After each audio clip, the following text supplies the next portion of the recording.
ये कहानी है 14 ईयर्स ओल्ड तकुमी नाम के एक बंदे की, जो कि दूसरे वर्ल्ड में एक्सीडेंटली समन हो जाता है। जब हीरोज को समन किया जा रहा होता है तो ये लपेटे में आ जाता है। इसी वजह से नेट जब आंखें खोलकर देखता है तो और जहाँ पर उसे नोलन नाम की एक गर्ल मिलती है, जो कि उसको बताती है उसको दूसरे वर्ल्ड में समन किया गया है। लेकिन वह अभी यहाँ पर समन नहीं किया गया, तो अभी कुछ उसकी जो एज है 14 ईयर्स, तो इसीलिए किसी तरह से वो फिट नहीं बैठता है कि उसको हीरो के तौर पर समन किया जाए। लेकिन वो गुस्से में कहती है होली सिडोनिया एम्पायर उसने इस तरह से लोगों को समन करने की ट्राई की, जिस वजह से बाई मिस्टेकली तुम भी उसमें कवर होकर और यहाँ पर समन होकर आ गए। लेकिन मैंने तुमको यहाँ पर समन के लिए अपने पास में मैं बताती है इस एम्पायर के अंदर समनिंग करना भी पूरी तरह से बैन है, बिकॉज इस तरह से इस वर्ल्ड पे बहुत बड़ा खतरा आ सकता है, वर्ल्ड भी डिस्ट्रॉय हो सकता है। लेकिन फिर भी उन्होंने इस रूल को तोड़ा है, इसलिए बार बार अपोलाइज कर रही होती है कि मुझे माफ करना कि उनकी वजह से तुम यहाँ पर आ गए। लेकिन फिर मैं तुमको एक अच्छी लाइफ दूंगी जिससे कि तुम इस वर्ल्ड में जाकर दोबारा रह सकते हो। और अभी मैं यहाँ से वापस भी नहीं जा सकता, बिकॉज जिस तरह से एक्सीडेंटली समन हो गया तो लोगों के साथ में, तो तुम्हारी पूरी बॉडी अब डिस्ट्रॉय हो चुकी है और तुम्हारी केवल एक सोल का पीस ही बचा है। ये बात सुनकर तो बहुत डिसअपॉइंट होता है कि अभी अपनी वर्ल्ड में भी वापस नहीं जा सकता है। लेकिन वो उसे चिंता ना करने के लिए कहती हैं और कहती हैं उसको एक दूसरे वर्ल्ड में भेज देंगी, जहाँ पर कि अपनी लाइफ को, एक फैंटेसी लाइफ को एंजॉय कर सकता है, जो कि हर किसी का सपना होता है। और वह चिंता ना करने के लिए वैसे बात की सिडोनिया किंगडम की, जो कि बहुत ज़्यादा कियास भरा और फाइटिंग वगैरह वाला जगह है, तो इसलिए मैं तुमको वहाँ तो नहीं भेजूंगी। एक पीसफुल जगह है, वो सिडोनिया किंगडम से बहुत दूर भेज दूंगी, यहाँ तो अपनी नॉर्मल लाइफ जी पाओगे। अगर तुम्हें बताओ किस तरह की पावर चाहिए, वो उससे पावर्स की डिमांड पूछती है। तो वह कहता है भाई एक नॉर्मल बॉय है, उसको फाइटिंग वगैरह कुछ भी नहीं पसंद है, इसलिए उसको नॉर्मल स्किल ही चलेंगी। इसीलिए उसको एल्केमी, ब्लैक स्मिथ और इस तरह की नॉर्मल काफ़ी जॉब्स होती हैं, उनकी स्किल्स दे देती हैं। एक क्रिस्टल में उसकी जानकारी भर के उसके हेड के अंदर डाल देती हैं, जिससे ऐसे उसको बहुत पेन हो रहा होता है। लेकिन और उसको भेज दिया था उस वर्ल्ड के अंदर, जो कि डायरेक्ट ऊपर से नीचे आकर क्रैश हुआ होता है एक मीटरॉइड के तौर पर। मैं कहता सच में काफ़ी बुरा था, और वह खुद को संभालता हुआ थोड़ा नदी के पास में जाने लगता है, जिससे कि वह थोड़ा खुद को देख सके। जैसे नदी में अपने आप को देखता है, जो कि इस वर्ल्ड में आने के बाद उसको न्यू बॉडी मिली होती है, न्यू फेस मिला होता है, और इसका ही वर्ल्ड में आने के बाद एक न्यू बंदे के तौर पर इनकार्नेट हुआ होता है। उसके पास में एक सिस्टम विंडो भी होती है जिसमें उसकी स्किल्स लिखी होती हैं। उसके पास एक बैग भी दिया होता है गॉडेस ने, जिसके अंदर कुछ फ्रूट्स, कुछ चीज़ें होती हैं खाने के लिए भी। ये सारी चीज़ें उसके लिए काफ़ी अच्छी हैं। फिर स्टेट चेक करने के बाद सोचता आखिर उसके पास में क्या क्या गॉडेस ने स्किल्स दी हैं और क्या क्या ब्लेसिंग्स हैं, जिन सभी की लिस्ट उसके सामने स्टेटस विंडो पर आ रही होती हैं। बेतक का शौक जाता है कि उसके ऊपर गॉडेस की ब्लेसिंग्स भी हैं। फिर थोड़ा सोचता है कि इस वर्ल्ड के अंदर यदि किसी के पास में भी इन स्किल्स को देखने की पावर्स होंगी, तो इससे काफ़ी लोगों की अटेंशन उसकी तरफ आएगी कि उसके पास में गॉडेस की स्किल्स हैं। इसीलिए उन सभी स्किल्स को कंसील कर देता है, जिससे कि कोई भी उन स्किल्स को देख नहीं पाएगा उसकी इजाज़त के बिना, केवल इन्वेंट्री स्किल को ही छोड़कर, जिसको लोग देख सकते हैं। हाँ, ये भी एक चीट स्किल मानी जाएगी, लेकिन फिर भी कोई दिक्कत नहीं। लेकिन ये बात एक ज़्यादा शॉक्ड होता है कि उसके पास में इतनी सारी स्किल्स हैं जो कि लेवल 1 की हैं। वह क्या इस तरह से मैजिक भी यूज कर सकता है, बिकॉज उसमें मैजिक स्किल भी लिखी होती है। काफ़ी एक्साइटेड होता है मैजिक यूज करने के लिए, इसीलिए मैजिक यूज करने की ट्राई करता है। लेकिन सोचते हैं यहाँ पर इस अच्छे हरे भरे जंगल में एक फायर स्पेल यूज करना काफ़ी खतरनाक होगा, तबाही मच जाएगी, इसीलिए वह केवल वाटर स्पेल को यूज करता है। और हाँ, एक वाटर बॉल को क्रिएट भी कर लेता है। उसके बाद विंड मैजिक काफ़ी अच्छा होता है। फिर उसके बाद में अर्थ मैजिक, उसमें भी काफ़ी अच्छा होता है। जिसके पास में आगे बढ़ते हुए जाता है तो उसको आसपास में एक लकड़ी मिली होती है, जिसके बाद वो उसको अपनी ब्लैक स्मिथ की स्किल को यूज करके एक स्पीयर में कन्वर्ट कर लेता है, और जो कि काफ़ी अच्छी स्किल्स उसकी वर्क भी कर रही होती हैं अभी के अकॉर्डिंगली। लेकिन उसकी जो अप्राइसल की स्किल होती है, जिस वजह से काफ़ी सारी रिचेस या काफ़ी अच्छी मेडिसिन होती हैं, उन सभी सामने आती हैं, उनको इकट्ठा करके वो अपनी एक अदर वर्ल्डली स्पेस में डाल लेता है, इन्वेंट्री में डाल लेता है। अचानक से वहाँ पर एक गर्ल आई होती है मोली नाम की, जो कि पीछे एक रैबिट मॉन्स्टर पड़ा होता है, और वह आकर तुरंत ही टाकुमी के पीछे छुप जाती है। लेकिन उस रैबिट मॉन्स्टर को देखकर तो वह भी डर गया होता है, लेकिन उसके हाथ में जो स्पीयर होता है उससे जल्दबाजी में अटैक कर देता है, जिसके साथ में रैबिट मॉन्स्टर वहीं पर मारा जाता है। और एक नोटिफिकेशन आती है कि उसकी वॉरियर स्किल है वह भी एक्टिवेट हो चुकी है। और हाँ, वैसे वॉरियर नहीं बनना चाहता, लेकिन अब स्किल एक्टिवेट हो गई है, तो अब क्या कोई दिक्कत भी बात नहीं है। लेकिन पहले अभी वो उस गर्ल को चेक करता है कि अब ठीक है, उसको कोई चोट वगैरह तो नहीं लगी है, और हाँ वह पुल्ली अभी सेफ भी होती है। वह पूछता है कि वह इस तरह से खतरनाक जंगल में क्या कर रही है, तो बताती है अपने पास के विलेज में ही रहती है, और जहाँ पर कुछ हर्ष को लेने आई थी। इसके साथ में अपनी इन्वेंट्री को ओपन करके उस रैबिट को अपनी इन्वेंट्री में धर लेता है। वह गर्ल चौंक जाती है, ये बात भूल जाता है कि नॉर्मल लोगों से अपनी चीट स्किल को छुपा कर रखना ही काफ़ी अच्छा है। लेकिन वहाँ से वह निकल पड़ते हैं, उसको भी एक विलेज में ही जाना होता है, पास में कोई भी हो। इधर दिखाया जाता है सिडोनिया एम्पायर के अंदर, जहाँ पर वही लेडी जिसने कि टाकुमी को भी समन किया था, वहाँ पर 3 स्टूडेंट को समन किया होता है, और अपने बारे में इंट्रोडक्शन देती है कि वह सिडोनिया एम्पायर की फर्स्ट एम्पायर है, जिसका नाम है एलिजाबेथ, और उन सभी का वेलकम करती है। लेकिन उन तीनों गर्ल्स में से एक गर्ल की जो ब्लेसिंग्स होती हैं लोनन द्वारा मिली होती हैं, उनसे उसे पता चलता है कि वुमन ट्रस्ट करने लायक तो नहीं है, वो थोड़ी घबरा जाती है। नेक्स्ट दिखाया जाता है हमें टाकुमी का, जो कि एक विलेज में पहुंच चुका होता है। उस विलेज के अंदर वह मोली के पेरेंट्स से भी मिलता है, जो काफी अधिक खुश होते हैं और थैंक्स भी कह रहे होते हैं टाकुमी के लिए, उनकी डॉटर को सेव करने के लिए। लेकिन वह कहता है कि वह यहाँ पर कुछ टाइम के लिए इस विलेज के अंदर रह सकता है, उसे थोड़ा अभी कहीं रहने के लिए जगह चाहिए। इस बात पर तुरंत ही मान जाते हैं और कहते हैं ठीक है, हम तुम्हारे लिए यहाँ पर एक अपार्टमेंट बनाने में हेल्प करेंगे, जिससे तुम आसानी से रह पाओगे। बेस उनका शौक जाता है अपार्टमेंट, लेकिन वह कहता हाँ यही ठीक रहेगा और अपनी मैजिक को यूज करने लगता है उसको क्रिएट करने के लिए। लेकिन इससे वह काफ़ी हेडस फील कर रहा होता है, बिकॉज इसमें उसने बहुत ज़्यादा माना की जरूरत पड़ रही होती है। लेकिन विलेजर्स देखने की मैजिक को भी यूज कर सकता है तो काफ़ी खुश भी होते हैं, काफ़ी शौक भी। लेकिन कहते हैं इतना करने के लिए जल्द ही हम पूरे अपार्टमेंट को तुम्हारे लिए क्रिएट कर देंगे। इस तरह से कुछ दिन बीतते हैं और जल्दी सभी लोगों ने मिलकर उसके लिए एक अपार्टमेंट बना दिया होता है। लेकिन वे जगह अपनी सारी चीज़ें उन्होंने इकट्ठी की होती है, उनको देख रहा होता है। इसमें काफ़ी तरह के मटेरियल्स, काफ़ी यदि मेटल्स भी होती हैं काफ़ी तरह की, जिनको मेल्ट करके प्यूरीफाई करने लगता है, जिससे कि अपनी ब्लैक स्मिथ की स्किल से वह कुछ नई चीज़ें बना सके इस वर्ल्ड के अंदर भी। वह काफ़ी एक्साइटेड होता है इन चीज़ों को यूज़ करने के लिए। वैसे इन चीज़ों को प्यूरीफाई करने के लिए या फिर कुछ चीज़ों को कन्वर्ट करने के उसके लिए एक फर्नास की जरूरत पड़ेगी, लेकिन वह अपनी मैजिक जो ब्लैक स्मिथ की स्किल्स है उनको यूज करके आसानी से इनको बिना फर्नास के क्रिएट कर लेता है। और जिसके बाद उन मटेरियल्स को डेवलप करने के बाद वह सोचता है कि वर्ल्ड में वह क्या क्या क्रिएट कर सकता है। लेकिन तभी मोली आई होती है उसको इनवाइट करने के लिए डिनर पर। लेकिन वह जब देखती सामने का माहौल क्या होता है तो वह चिल्लाने लगी होती है, बिकॉज जब ज़्यादा मैजिक यूज़ करने की वजह से पूरी तरह से एडजस्ट हो चुका होता है। वो तो सही टाइम पर मोली आ जाती है और अपने पेरेंट्स से उसको हेल्प के लिए कहती है। उसकी जो मदर होती है वह काफ़ी ज़्यादा चिल्लाती हैं उस पर। उसके फादर भी अब क्या ही कर सकते हैं, उसको एक पोषण देते हैं। लेकिन अब जो भी वह काम कर रहा होता है तो वह सारे ही मार्था की निगरानी में कर रहा होता है। और जिसके बाद वह अलग अलग तरह के मेटल्स को अलग अलग क्रिएट करने के बाद, प्यूरीफाई करने के बाद बहुत सारी अलग अलग चीज़ों को भी क्रिएट करता है विलेजर्स के लिए। और फिर एक ब्लैक स्मिथ से थोड़ी हेल्प लेने के बाद अपनी ब्लैक स्मिथ की स्किल यूज करके अपने लिए एक डैगर बनाता है, जो कि उसकी सेफ्टी के लिए भी काफ़ी अच्छा होगा जंगल में जाते टाइम। लेकिन तो ये बांगा से मिलता है और पूछता है जो उसने पोषण दिए थे उसको, वह पोषण उसको भी चाहिए। इस बात पर बांगा कहता है वह तो सारे बेसिक पोषण है, उनका आखिर वह क्या यूज करेगा। तो वह कहता है वह भी इस तरह के पोषण को क्रिएट करना चाहता है उन पोषण को देखा। इस बात पर बांगा कहता है ठीक है, तो फिर मैं तुमको कुछ क्रिएट करने के बाद तुम दे दूंगा। फिर वह काफ़ी ज़्यादा खुश होता है इस चीज़ से। नेक्स्ट दिखाया जाता है ताकुमी वह खुद ही अपने जो पोषन्स होते हैं उनको क्रिएट करना स्टार्ट लग गया होता है, जिसमें काफ़ी सारी हर्ब्स को मिला रहा होता है और अपनी प्यूरिफिकेशन पर लगा होता है। लेकिन जिस तरह जैसे टाइम बीतता जा रहा होता है, इस पोषण का कलर होता है चेंज होता जा रहा होता है। वह कह जिस तरह से मैं हर्ब्स को मिलाता जा रहा हूँ उनके कलर चेंज हो रहे हैं, लेकिन इससे मेरे बचपन की बातें याद आ रही हैं। नेक्स्ट दो पोषण को बनाया होता है, इनके कलर दोनों के डिफरेंस होती है। मैं सोचता है सेम पोषण होने के बाद भी उनके कलर डिफरेंस क्यों है, शायद मैंने इसमें अपना वाटर मैजिक यूज किया है इसलिए ऐसे ही सब हुआ है। लेकिन इस तरह की और भी रेसिपीज को वह क्रिएट करना चाहता है और उन पर एक्सपेरिमेंट करना चाहता है, इसलिए काफ़ी एक्साइटेड होता है। वह जंगल में कुछ हर्ब्स को ढूंढने के लिए आ गया होता है और वह एक हर्ब को तुरंत खा लेता है न्यू यूनिक देखा। लेकिन वह तो एक पॉइजनस हर्ब होती है, इसीलिए उसको लगभग इस वर्ल्ड से भी एंदर वर्ल्ड में भेजने के लिए तैयार होती है। लेकिन वह खुद को हील कर लेता है अपने हीलिंग मैजिक से। लेकिन पास में पता चलता है एक बॉट जो कि उसकी पूरी बॉडी आर्मर्ड होती है, वो उसकी तरफ देख रहा होता है।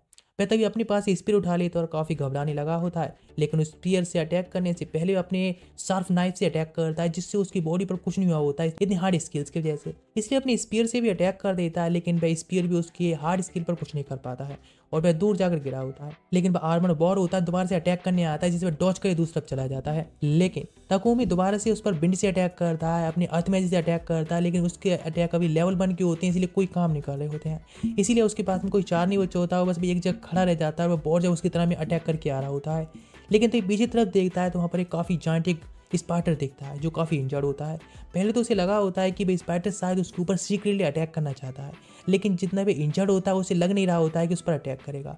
जैसे वो बॉर दोबारा से अटैक करने आ रहा होता है, वह डॉज भी नहीं कर सकता है, लेकिन ये स्पाइडर उस पर अटैक कर देता है, जिससे तो रिफ्लेक्ट होता है और एक ट्री में जाकर हिट होता है। लेकिन ये अब लास्ट मौका बचा होता है उस बॉर के पास में भी कि इस मौके के साथ में उसे खत्म भी कर देगा। उस पास में कोई चार नहीं बचा होता है कि वह डॉज भी कर पाए। लेकिन तो अचानक उसके दिमाग में एक आइडिया आता है और जैसे बॉल इस तरफ आ रहा होता है वह उसे आने देता है और हवा में जंप कर देता है और अपनी एल्केमी स्किल के साथ में यूज करके वो उसकी बॉडी को डिकम्पोज कर देता है, जिसके साथ में वहीं पर मारा जा चुका होता है। लेकिन वो स्पाइडर को आकर देखता है जो कि उसको सेव करते टाइम और भी ज़्यादा इंजर्ड हो चुका होता है और बहुत बुरी हालत में पड़ा होता है। उसको इस तरह से देखकर वह भी अपनी हीलिंग मैजिक को यूज करता है और उसको हील कर देते हैं, जिससे पूरी तरह से रिकवर हो जाता है। फिर वह सोचता है मुझे यहाँ से जाना चाहिए, लेकिन वह स्पाइडर इतनी ज़्यादा चमकती हुई आंखों से उसे देख रहा होता है कि शायद वह चाहता है कि वो उसको इसके साथ में ले सके। वह सोचता है क्या मैं स्पाइडर को टेम करूँ, लेकिन एक पॉइजनस किसी भी जीव को अपने साथ में टेम करके रखना काफ़ी खतरनाक है। वो उससे पूछता है कि वो उसके साथ में आना चाहता है। इस बात पर स्पाइडर होता है अपना सर हिला देता है कि यहाँ पे जाना चाहता है और वह कहता है अभी तुम्हें तो अपने साथ में लेकर चल सकता हूँ, लेकिन तुम जब ज़्यादा इवोल्व हो जाओगे, बड़े हो जाओगे, तो मुझे तुम्हें वापस छोड़ना होगा। और ये कहकर उसको विलेज में ले आने लगता है। लेकिन विलेज में दिखाया था इतने बड़े बॉर को देखकर, जो कि आर्मर्ड बॉर होता है, वे शॉक्ड जाते हैं कि सिंगल हैंडली टकुमी ने उसको हरा दिया है। वह काफ़ी शॉकिंग है। लेकिन वे इससे भी ज़्यादा शॉक तब होते हैं कि देखते हैं कि टकुमी ने एक पॉइजन स्पाइडर को टैम कर लिया है। ये काफ़ी शॉक्ड होते हैं। लेकिन सभी लोग होते हैं और बॉर की एक पार्टी को एंजॉय करते हैं और काफ़ी खुश होते हुए कहते हैं। जब से टकुमी हमारे विलेज में आया है तब से हमारा विलेज अब काफ़ी चीयर अप रहता है और हम लोग भी काफ़ी हैप्पी रहते हैं। और उसके जो मटेरियल्स होते हैं जिसको वे लोग नहीं ईट कर सकते, वह टकुमी को दे देते हैं जिससे कि उनको सेल कर सके।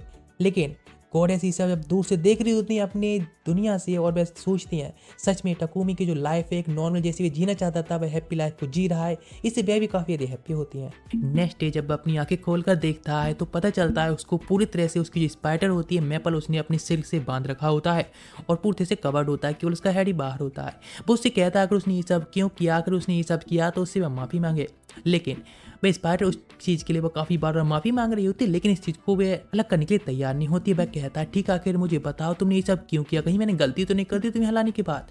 वह बताने लगती है डरती हुई कि यहाँ पर जब से आई है तो हमेशा से अपने एक्सपेरिमेंट्स और अपने काम में लगा रहता है कि उसके साथ में बिल्कुल ही ध्यान नहीं देता उसको। इसी वजह से उसको काफ़ी लोनली फील होता है और उसने अनकॉन्शियसली कह सकते हैं रात में जब सो रहा था तो ऐसा उसने उसके साथ में कर दिया।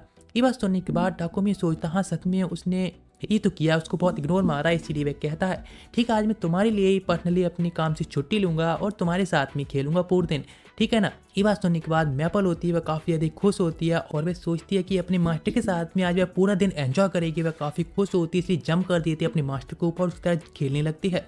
लेकिन तब यहाँ पर मार्था आती है जो कि टकुमी के लिए खाना लाई होती है। लेकिन वे ये देखकर शॉक्ड जाती है, आखिर भाई स्पाइडर ने उसको पूरी तरह से अपनी सिल्क से बांध रखा है और शायद वो उसको अब खाना चाहती है, फिर हट करना चाहती है।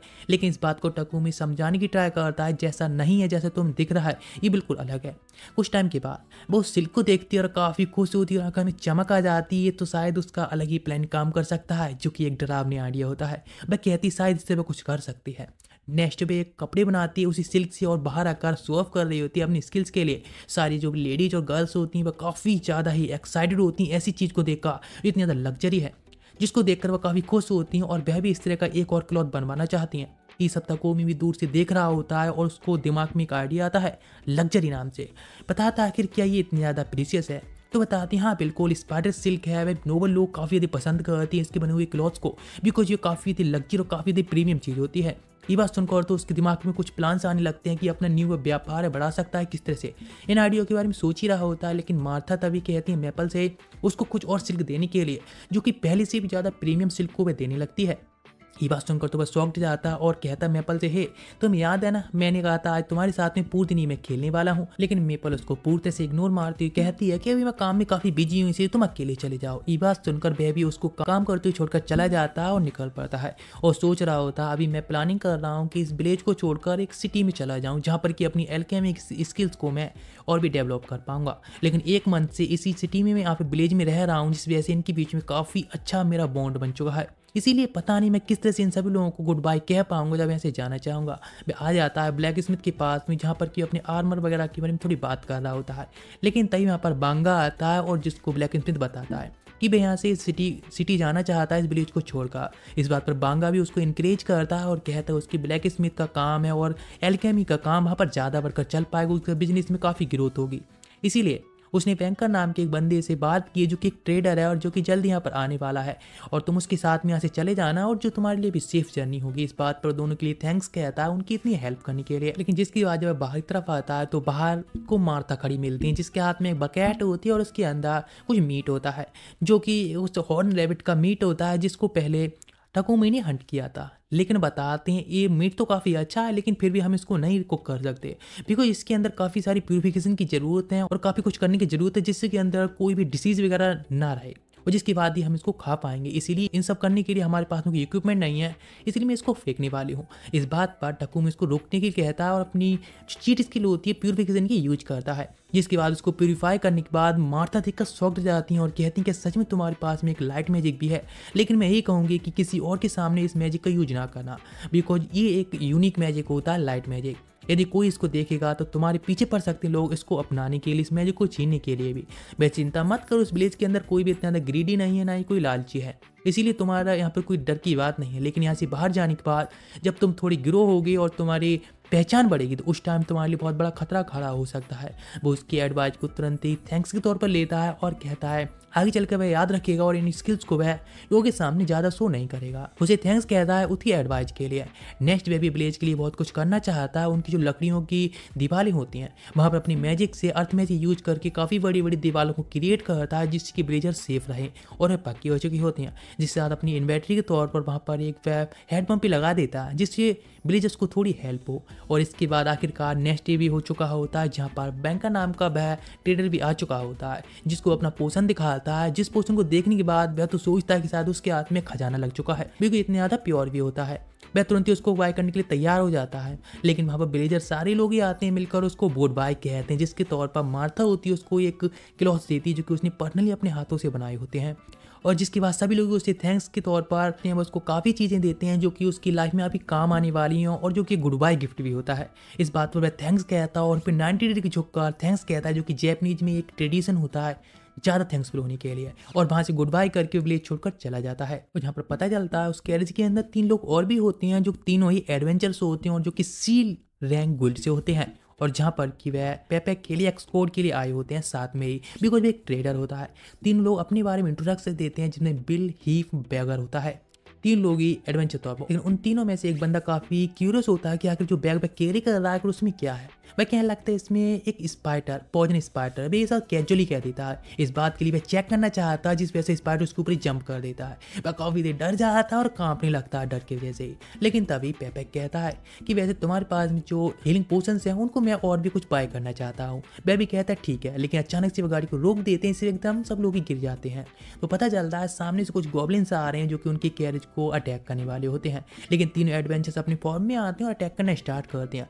ऑफकोर्स वे लोग सी रैंक एडवेंचर्स हैं तो आसानी से इन गॉब्लिन्स को भी डील करना स्टार्ट कर चुके होते हैं, लेकिन वहाँ पर उनकी संख्या काफ़ी ज़्यादा बढ़ती जा रही होती है। लेकिन कुछ गॉब्लिन्स आकर उनके कैरेज पर अटैक करने को होते हैं जिसे पैपैक लगभग पी कर देता है अपनी पैंट में डर की वजह से। लेकिन आखिरकार सारे एडवेंचर्स उन सभी मैटर को संभाल लेते हैं और जिसमें हीप सभी को ऑर्डर्स देता है कि सबको डिस्ट्रैक्ट करने के बाद उनकी जो क्रिस्टल्स हैं इकट्ठा कर लिए जाएँ। नेक्स्ट वो लोग वहाँ से निकल पड़ते हैं और इस तरह से 3 दिन की जर्नी और होती है और 3 दिन के बाद वे लोग सिटी में पहुँच चुकी होती हैं। और ये पहली सिटी होती है जहाँ पर कि ताकुमी इस वर्ल्ड में आने के बाद विजिट करने आया होता है। और अभी उन तीनों एडवेंचर्स का भी टास्क पूरा हो गया होता है, इसीलिए वो लोग एडवेंचर गुइल्ड में आए होते हैं अपने टास्क का रिवार्ड लेने के लिए। लेकिन जहाँ पर जो रिसेप्शन में बॉय होता है हैंस नाम का, वह बताता है यदि वह यहाँ पर इस सिटी में रहने चाहता है, वो न्यू है, तो यहाँ पर उसको पहले रजिस्ट्रेशन कराना होगा और ये नेसेसरी थिंग होती है, इसीलिए वह भी तैयार हो जाता है। और जहाँ पर वह अपने पेट को भी रजिस्टर कराना चाहता है और यहीं पर रखना चाहता है जो कि पॉइजन स्पाइडर होता है। लेकिन वह बताता है यहाँ पर कोई भी एल्केमी गुइल्ड नहीं है, इसीलिए वह यहाँ पर एल्केमी गुइल्ड में तो रजिस्टर कर नहीं सकता है। लेकिन यदि चाहे तो एडवेंचर गुइल्ड में रह सकता है और इस आइडेंटिटी को भी यूज भी कर सकता है। वह कहते हैं ठीक है। मौके का फायदा उठाकर वह अपने पेट को जो कि उसका एक फैमिलियर होता है उसको भी रजिस्टर कराने के लिए मान जाता है, जिसको देखकर भी बंदा होता है एकदम डर से कांपने लगा होता है। नेट दिखाया था पैपैक के पास में जब आया होता है या फिर कहें तो पैपैक ने उसे बुलाया होता है बिजनेस डील करने के लिए। वो उससे पूछता है इस तरह के पोशंस को वो और भी खरीदना चाहता है, आगे क्या बताएगा उसके पास में वो कितने ऐसे और पोशंस हैं। इस बात पर तुरंत ही कहता है हाँ, कैजुअली कह देता है उसके 100 है इस तरह के। बस उनका शौक जाता है और कहता है ठीक है, इस हीलिंग पोशन के लिए वह 10 गोल्ड कॉइन देगा और उसको जो माना पोशन है उसके लिए 50 सिल्वर कॉइन देगा। इस बात पर शौक जाता है। अपनी सारी कैलकुलेशन करने के बाद पता चलता है कि आज एक दिन की कमाई से ही अपनी जिंदगी भर लग्जरी से जी सकता है। लेकिन पैपैक इस बात पर कहता है मैं जानता हूँ ये थोड़े से कम पैसे हैं, लेकिन फिर भी अभी के लिए ही मैं दे सकता हूँ। वैसे मुझे पता है इन सबको बनाने में तो काफ़ी ज़्यादा मेहनत की जरूरत पड़ती होगी, इसीलिए क्यों ना। मैं कहता अरे नहीं ऐसा कुछ नहीं हो। सोचने लगता है कि आखिर ये बंदा है कौन, इसके पास में इतने अंबानी जैसे पैसे हैं। आखिरी पैसे को लगता है आम बंदा तो ये नहीं है। लेकिन बंदा कहता है ठीक है, तुम अपनी पोशंस को बनाने के लिए मैं तुमको एक घर वगैरह भी दे दूंगा जहाँ पर तुम चैन से रह सकते हो। मुझे पता है इसमें काफ़ी ज़्यादा मेहनत की जरूरत पड़ेगी और काफ़ी ज़्यादा टाइम भी खर्च होता होगा। मैं मना करना चाहता लेकिन फिर भी अपने एक सर्वेंट को बुलाकर उसको एक मेंशन की तरफ भेज देता है। जब वह सामने घर दिखाने लाते हैं जो कि सच में एक बहुत बड़ा मेंशन होता है, ये देखकर वह शौक जाता है और वह इस चीज़ से डरा हुआ होता है कि आखिर पता नहीं इस मेंशन का कितना ज़्यादा किराया होगा। इस बात पर बंदा उसे रेंट बताता है कि केवल $1 गोल्ड एंड 50 सिल्वर कॉइन्स ही उसके जाने वाले हैं इस के रेंट के तौर पर। ये बात सुनकर वह भी इस डील को क्लोज कर लेता है और कहता है ठीक है, ये तो उसके बजट में आसानी से आ जाएगा। नेक्स्ट वह बाहर निकल चुका होता है सिटी में घूमने के लिए, इसके साथ में पेपैक भी आया होता है और जो कि आसपास में घूम रहे होते हैं। अचानक से उसे थोड़ी सी एक बैड स्मेल सी आ रही होती है। उसे नहीं पता आखिर स्मेल कहाँ से आ रही होती है, इसलिए वह थोड़ी सी अपनी नाक पर उंगली भी रखता है। लेकिन इस बात को देखकर पेपैक होता है तो बताना स्टार्ट करता है कि इसके अंदर से एक नाला बह रहा है, जो कि कह सकते हैं हम टॉयलेट्स वगैरह का नाला है, और जिस वजह से काफ़ी ज़्यादा स्मेल आती है। बताते हैं इन सबको प्यूरीफाई करने के लिए केवल नोबल्स लोगों के पास में इतना बजट होता है कि वे इस चीज़ को प्यूरीफाई कर सकें। आम लोगों के पास में इतना बजट नहीं होता है, इसीलिए यहाँ पर ये ऐसी स्मेल आती रहती है। ये बात सुनकर वो थोड़ा शॉक हो जाता है। अपने घर आने के बाद वे एक अपना ब्लूप्रिंट बनाता है और जहाँ पर कि वह कुछ काम पर लग जाता है। कुछ टाइम तक क्रिएट करने के बाद फिर अपना इतना थक जाता है कि वह हीलिंग पोशंस पीता है खुद की माना को रिकवर करने के लिए, जिसके बाद दोबारा काम पर लग जाता है और आखिरकार अपनी जो टॉयलेट बनाने का काम होता है इसमें फिर से लग जाता है। इस तरह से कुछ टाइम काम करने के बाद आखिरकार अपना परफेक्ट टॉयलेट बना ही लेता है और इतनी ज़्यादा हैप्पी होता है जैसे कि उसने अपने लिए एक न्यू घर बना लिया हो। काफ़ी हैप्पी होता है। इस क्रिएशन के बाद में वह थोड़ा सा बाहर तरफ आकर देखता है जिससे कि पेपैक को दिखा सके या बात कर सके। उससे पहले ही देखकर शॉक हो जाता है। उसका जो पेट है उसने पेपैक के लिए पूरी तरह से एक अंडे के यानी एग की तरह रोल कर दिया होता है। ये बात सुनकर देखकर वह काफ़ी शॉक्ड हो जाता है, लेकिन पेपैक इसमें काफ़ी कंफर्टेबल सो रहा होता है। वह तुरंत ये जागता है तो उसको वहाँ से खोलने के बाद उसे माफ़ी मांग रहा होता है मैपल के साथ में। मैपल ने जो भी किया होता है उस चीज़ के लिए, लेकिन पेपैक कहता है नहीं इसमें कोई बात नहीं है, सब कुछ ठीक है, उसे कोई दिक्कत वाली बात नहीं लगी। लेकिन वह भी थोड़ा सा टॉयलेट या फ्रेश होने के लिए जाना चाहता है। वह बता देता है रास्ता। जब वह मैपल के साथ बात ही कर रहा होता है अचानक से वहाँ पर चिल्लाती हुई आता है पेपैक और कहता है हे इधर सुनो जरा। वह कहता है कि क्या हुआ, तो वह टॉयलेट दिखाता है और कहता है कि ये क्या चीज़ है। वो उसके बारे में एक्सप्लेन करता है कि ये किस तरह से वर्क करती है, किस तरह से उसके अंदर एक उसने डिवाइस लगाई जिससे कि वो काफ़ी प्यूरीफाई भी करती जाती है। वह समझ जाता है कि शायद ताकुमी के पास में लाइट मैजिक भी है, लेकिन भी जताता नहीं है। और हाँ, ताकुमी जानता है कि लाइट मैजिक सामने आया तो कितनी बड़ी दिक्कत हो सकती है। कहता है कि तुम्हारे पास में ये भी 100 ऑफ है। मैं कहता है नहीं मेरे पास इन्हें कहाँ से आ जाएंगे। और सच में उसमें काफ़ी मेहनत लगती है कोई क्रिएट करने में, इसीलिए ये थोड़ा टाइम लगने वाला है। मैं कहता ठीक है तुम्हारे साथ में मैं एक कॉन्टैक्ट करना चाहता हूँ। टॉयलेट्स की जो सीट्स का बेचने का उसका बिजनेस है वह काफ़ी अच्छा चलने वाला है, इसलिए उसके साथ में कॉन्टैक्ट भी करना चाहता है। तकुमी को भी लगता है कि हाँ ये ठीक है, इसीलिए उसके साथ में कोऑपरेट करने के लिए तैयार हो जाता है। तो वह कहता है ठीक है इसके लिए तुम्हें काफ़ी ज़्यादा ही लेबर पावर की जरूरत पड़ने वाली, तो क्यों ना इसके लिए तुम स्लेब्स का यूज करो जो कि तुम्हारी होली पावर्स तुम्हारे पास में इस चीज़ को छुपा कर रहेंगी। क्योंकि इसके बारे में चर्च को पता चल गया कि तुम्हारे पास में लाइट पावर्स हैं, तो वे तुमको पकड़ के ले जाएंगे और तुमसे केवल हीलिंग पोशन ही बनवाएंगे, जो कि काफ़ी बुरा हो सकता है इसीलिए। लेकिन इस बात पर ताकुमी कहता नहीं मैं स्लेब्स के खिलाफ हूँ, बिल्कुल मैं इस चीज़ को अपने कुछ मॉरल्स की वजह से एक्सेप्ट नहीं कर सकता।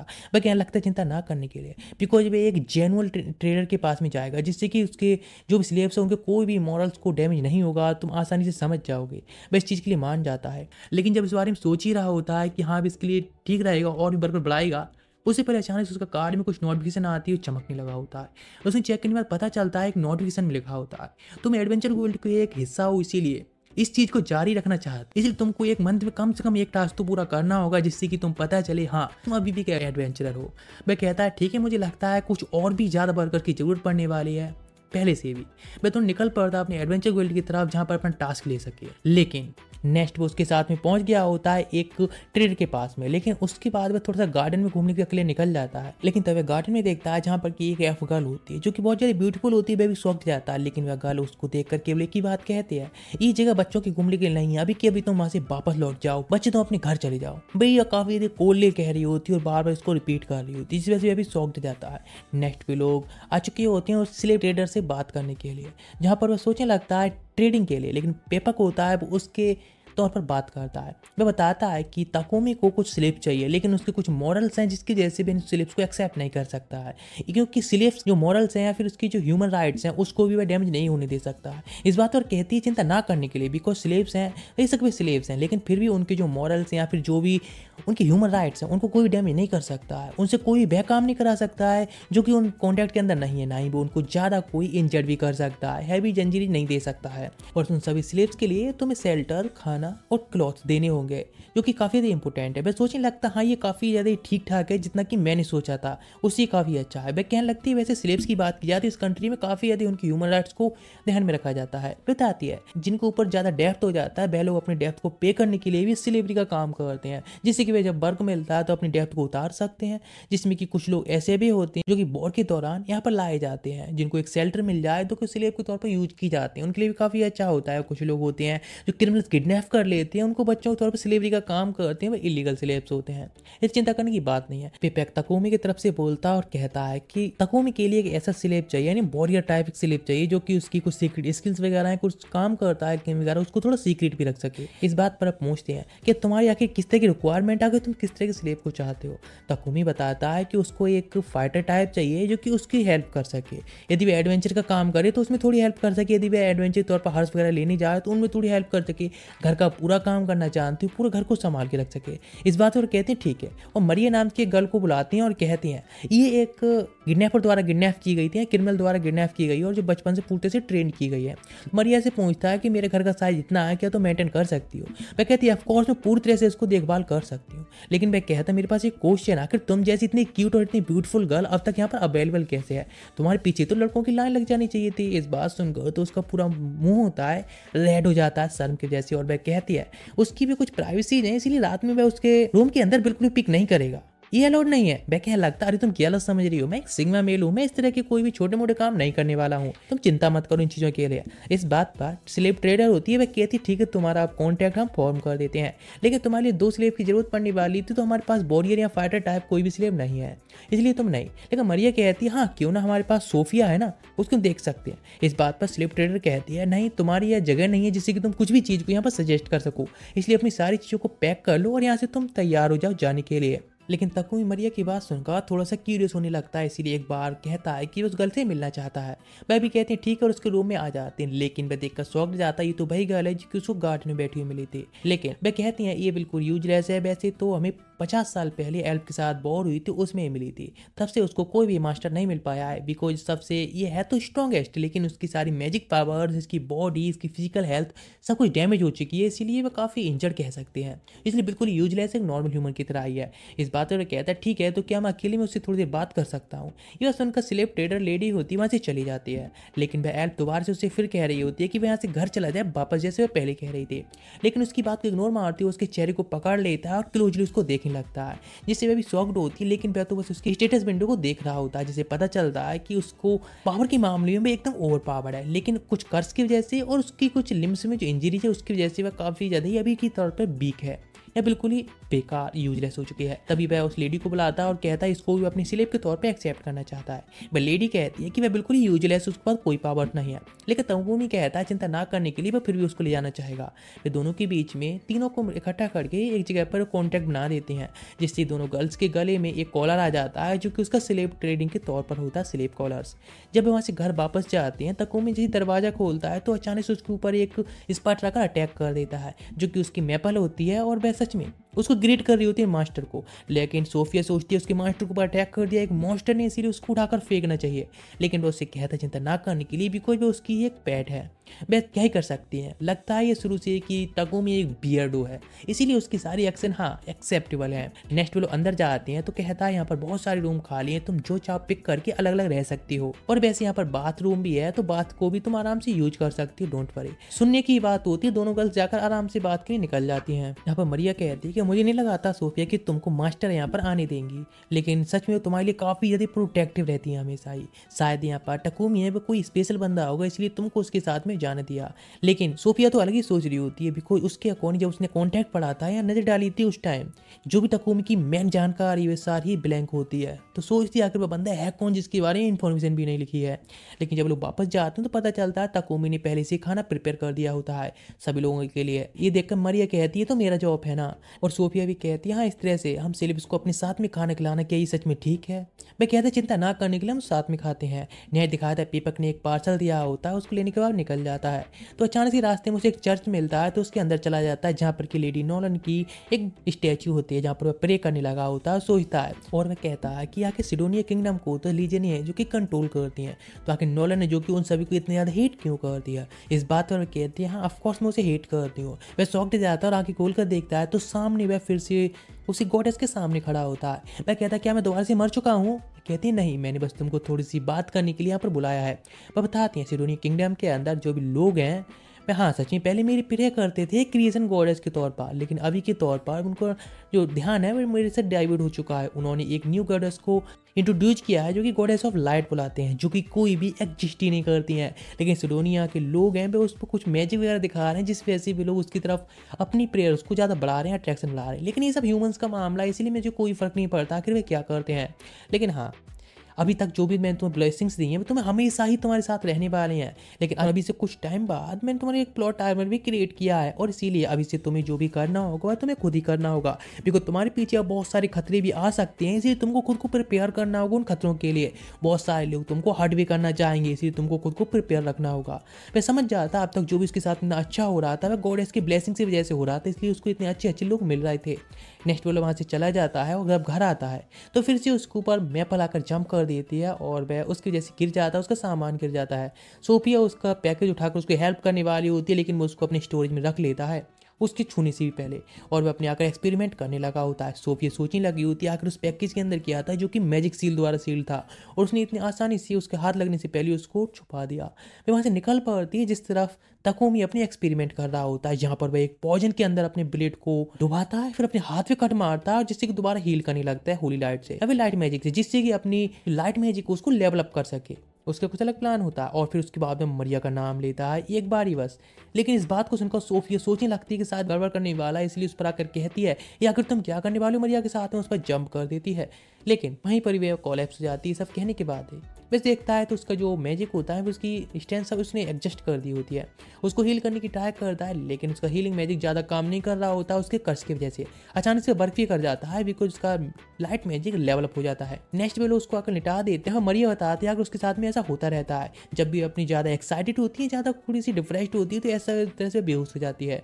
तो वह भी उसको हील करना स्टार्ट कर देता है, जो कि उसकी कानों को हील करता है, उसके अंदर की इंजरीज को हील करता है और इसके बाद पूरी तरह से हील कर देता है। जब उसको होश आया होता है तो मरिया बताती है कि ये सब तकोमी ने किया है और वह अभी अपनी पूरी ओरिजिनल कंडीशन में आ चुकी होती है, वो पूरी तरह से हील हो चुकी होती है, इसीलिए मरिया उसको हक कर लेती है। लेकिन बाहर आने के बाद वह तकोमी को हेल्प के लिए थैंक्स कहती है, उसको हील करने के लिए थैंक्स कहती है। इस सिचुएशन को देखकर वह ठीक देखकर उसको एक्सप्लेन करना स्टार्ट करता है कि आखिर वहाँ पर वह क्या कर रहा था। वह खुद को पॉइजन करके खुद को हील कर रहा था जिससे अपनी हीलिंग मैजिक को और भी लेवलअप कर सके, लाइट मैजिक को लेवलअप कर सके, और जिससे कि वो उसको हील कर सके और उसकी जो भी कर्ज है उसको हटा सके और उसको पूरी तरह से ठीक कर सके। लेकिन वह कहती है आखिर इतना सब कुछ क्यों कर रहा था, अपनी लाइफ को इस तरह से खतरे में क्यों डाल रहा था। तो वह कहता ऑफ कोर्स वह उसके ही एक पार्टी का मेंबर है तो इसीलिए वो उसको तो वह हेल्प करेगा ही। ये बात सुनकर वो उसके दिल से छू जाती है और इसीलिए वो उसकी रॉयल्टी की कसम खाती है, हमेशा ही वो उसके लिए लॉयल रहेगी और अपनी जान को भी उसके लिए देने के लिए तैयार रहेगी।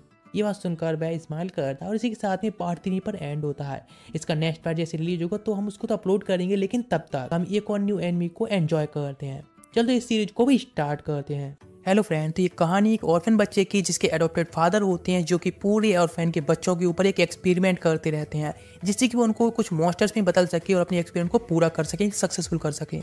लेकिन वह भी मर जाता है, लेकिन उसके पास जो पावर्स होती हैं वह वैम्पायर के अवॉकन हो जाते हैं जिससे अपनी सिस्टर को भी बचाता है और वह आगे चल के एक पावरफुल व्यक्ति भी बनता है, जिसके बाद अपनी वैम्पायर की पावर्स को वह छुपा लेता है और सभी लोग ये मानते हैं कि वह मर चुका है और छुप कर लेकर में दूसरी लाइफ जी रहा होता है एक सोल्जर के तौर पर और प्रोटेक्ट कर रहा होता है।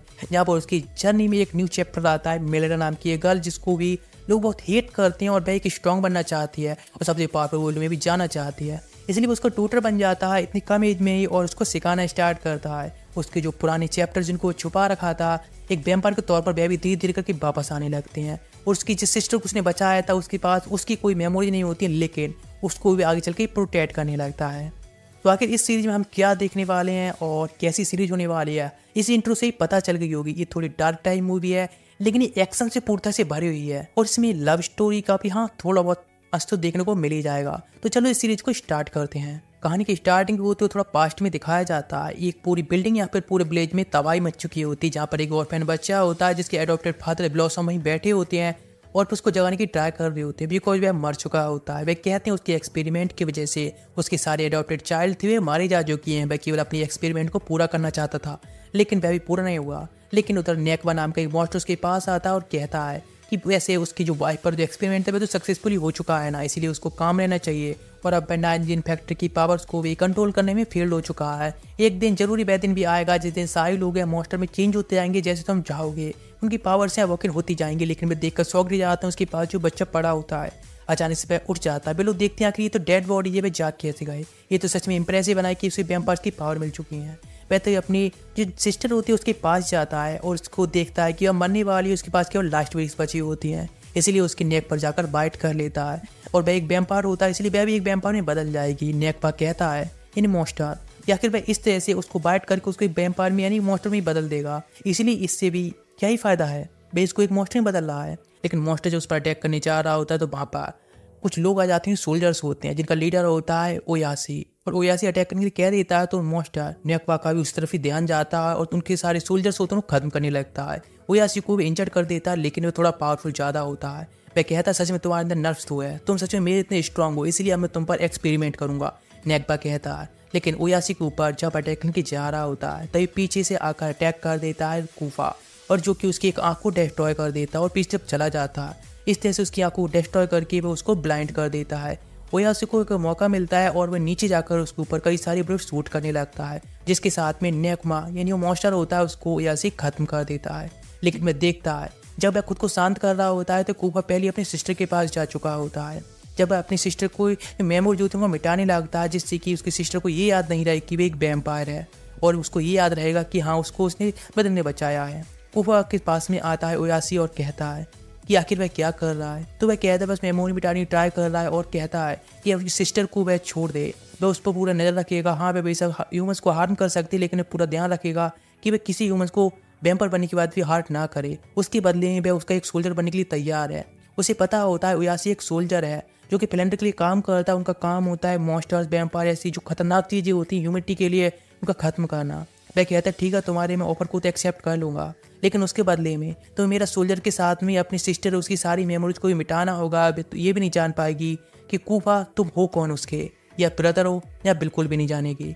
वह कहता है ठीक है इस चीज़ को एक्सेप्ट कर लेगा और दूर से अपनी सिस्टर का ध्यान रखेगा और दूर से अपनी सिस्टर के ऊपर नजर रखेगा और उसको प्रोटेक्ट करेगा लाइक ए शैडो और उसका पूरा ख्याल रखेगा। वह कहता है अगर कूफा तुम इतने ज़्यादा उसके लिए इतने दूर या फिर इतनी फार ये सब करने के लिए क्यों तैयार हो। वह कहता है वह अपनी एडॉप्टेड सिस्टर के लिए बस करना चाहता अपना बेस्ट सेव करने के लिए। अचानक से उसकी सिस्टर को होश आता है तो वह कूफा को बुलाती है, लेकिन वो उसकी सारी मेमोरीज को इरेज कर देता है और कहता है कि वह दूर से उसको सेफ रहेगा, उसे चिंता करने की जरूरत नहीं है। इधर अब दिखाया था प्रेजेंट में काफ़ी साल बाद, जहाँ पर कि कूफा थोड़ा बड़ा हो गया होता है और एक ऑर्गेनाइजेशन वाइट कार्ड उसके जो असेसन्स होते हैं उनको खत्म कर रहा होता है। बहुत ही स्पीड से वह अपनी स्वाड के साथ में उन सभी के अटैक्स होते हैं जो बुलेट्स के उनको भी ब्लॉक कर पा रहा होता है। उसकी स्पीड होती है नॉर्मल से काफ़ी ज़्यादा होती है नॉर्मल लोगों से। एक बंदा जो कि कुछ बैंडिट्स का यूज करके उसकी टक्कर की फाइट दे रहा होता है, जिसके साथ वह फाइट कर रहा होता है और तभी वहाँ पर आ जाता है ओयासी और उस पर अटैक कर देता है सीक्रेटली, जिससे कि थोड़ा इंजर्ड हो जाता है और जब उनका ध्यान भटकता है तो वहाँ से भाग भी जाता है। तो ओयासी से वह कहता है क्या उसको पीछा करना चाहिए, तो वह कहता नहीं हम लोगों का काम तो यहाँ पर आकर इन्वेस्टिगेशन करना, लेकिन वे असैसिनेट करने में अब कामयाब रहे हैं। हम लोग तो यहाँ पर बस इस बंदे की इन्वेस्टिगेशन करने के लिए आए थे। हम जानना चाहते थे कि अब मेलेनोवा के साथ में इसका कोई अफेयर चल रहा है, लेकिन लगता है किसी और रास्ते से अब इन्वेस्टिगेशन करनी होगी।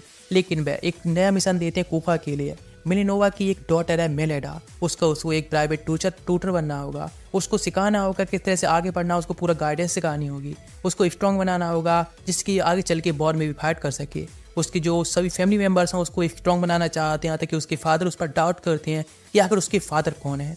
इधर जब ट्रेन में जा रहा होता है तो काफ़ी शांति से बैठकर एक बुक रीड कर रहा होता है और बताया जाता है सिटी के बारे में, जिस सिटी में जा रहा है जहाँ पर कि जो फ्लेंडर है उसका भी हेडक्वार्टर कह सकते हैं, जहाँ पर कि बहुत सारे स्पीसीज पाई जाती हैं जो कि 30 से ज़्यादा स्पीसीज है मॉन्स्टर्स की, जो कि काफ़ी स्ट्रॉन्ग है और जिसमें सबसे स्ट्रॉन्ग बताया जाए तो वैम्पायर हैं। और लेकिन इन सभी मॉन्स्टर्स वगैरह को प्रोटेक्ट करने के लिए सबसे बड़ा जो काम होता है वह नोवेल्स का है, जैसे कि मेलेडा लाइक और सारे नोवेल्स होते हैं माने यूज कर सकते हैं फाइट के लिए केवल मेलेडा को छोड़कर, इसीलिए उसके फादर पर शक किया जाता है। वो इस तरह से अब बेसर रिसर्च करते हुए पहुंच चुका होता है एंजल मेलेडा के रेसिडेंस पर, जहाँ पर कि कुछ मेड्स होती है जिनमें सबके लीडर या फिर हेड होती है एबी नाम की मेड। इंट्रोडक्शन देती है और सब में वह घुमाने के लिए कहती है, सारी जानकारी के लिए देने के लिए कहती है इस रेसिडेंस में, और बताते 3 साल से तुम यहाँ पर मेलेडा के ट्यूटर के तौर पर आई हो। जब अंदर जाते हैं तो देखते हैं ऊपर एक बालकनी में मेलेडा खड़ी होती है जो कि ऊपर स्टार्स को देख रही होती है। तभी एमी उससे कहती है नीचे आने के लिए उसके टूट रहा है, लेकिन वह देखती है कि वह एक शॉर्ट स्कर्ट पहनी है और नीचे से कूपा होता है वो ऊपर तरफ देख रहा होता है, जिससे एम्बेरस हो जाती है और थोड़ा लड़खड़ाने से नीचे गिरने लगती है। स्पीड से जाता है कूपा और वह उसको पकड़ लेता है जिससे कि वो उसको बचा सके। उससे कहता है कि अब ठीक है तो वह कहती हाँ बिल्कुल, लेकिन वो उसके फेस को इतना चार्मी देखकर एकदम देखती रह जाती है और कहती कि अब उसके ट्यूटर हैं। तो कहता हाँ बिल्कुल, अपना इंट्रोडक्शन देता है ट्यूटर के तौर पर। एमी बताती है लेडी आपकी अब स्कूल जाने अकेडमी जाने का अब टाइम आ चुका है। लेकिन जब अकेडमी पहुंचती हैं तो मुझे एक बात समझ नहीं आ रही है, ये डार्क जो एनिमी जो होती है उनमें हमेशा ही रात क्यों रहती है? क्या ये लोग दिन में अपनी शूटिंग बंद कर देते हैं? अकेडमी जाने के बाद नरवा नाम की एक गर्ल मिलती है जिसको इंट्रोड्यूस करती है कि ये उसका ट्यूटर है कूफा। वह कहने लगती है तुम तो यूजलेस के अलावा कुछ भी नहीं हो, तुम तो अब तक माना भी यूज करना नहीं जानती हो, एक नोबल फैमिली से आने के बाद भी, इसलिए उसकी अच्छे से इंसल्ट कर देती है और एक ट्रेनिंग पार्टनर के तौर पर वह चूज करती है मेलेडा के लिए। वह कहती है ठीक है, इस चीज़ को एक्सेप्ट कर लेती है। कूफा भी ये सब देखकर शौक हो रहा होता है। सामने जो लेडी होती है वह भी 3 मोस्ट पावरफुल नोबल फैमिली जो होती है इनमें से एक आती है और पैलाडिन की उसे एक उपाधि पहले मिल चुकी होती है और वह पहले से ये काफ़ी टैलेंटेड गर्ल होती है।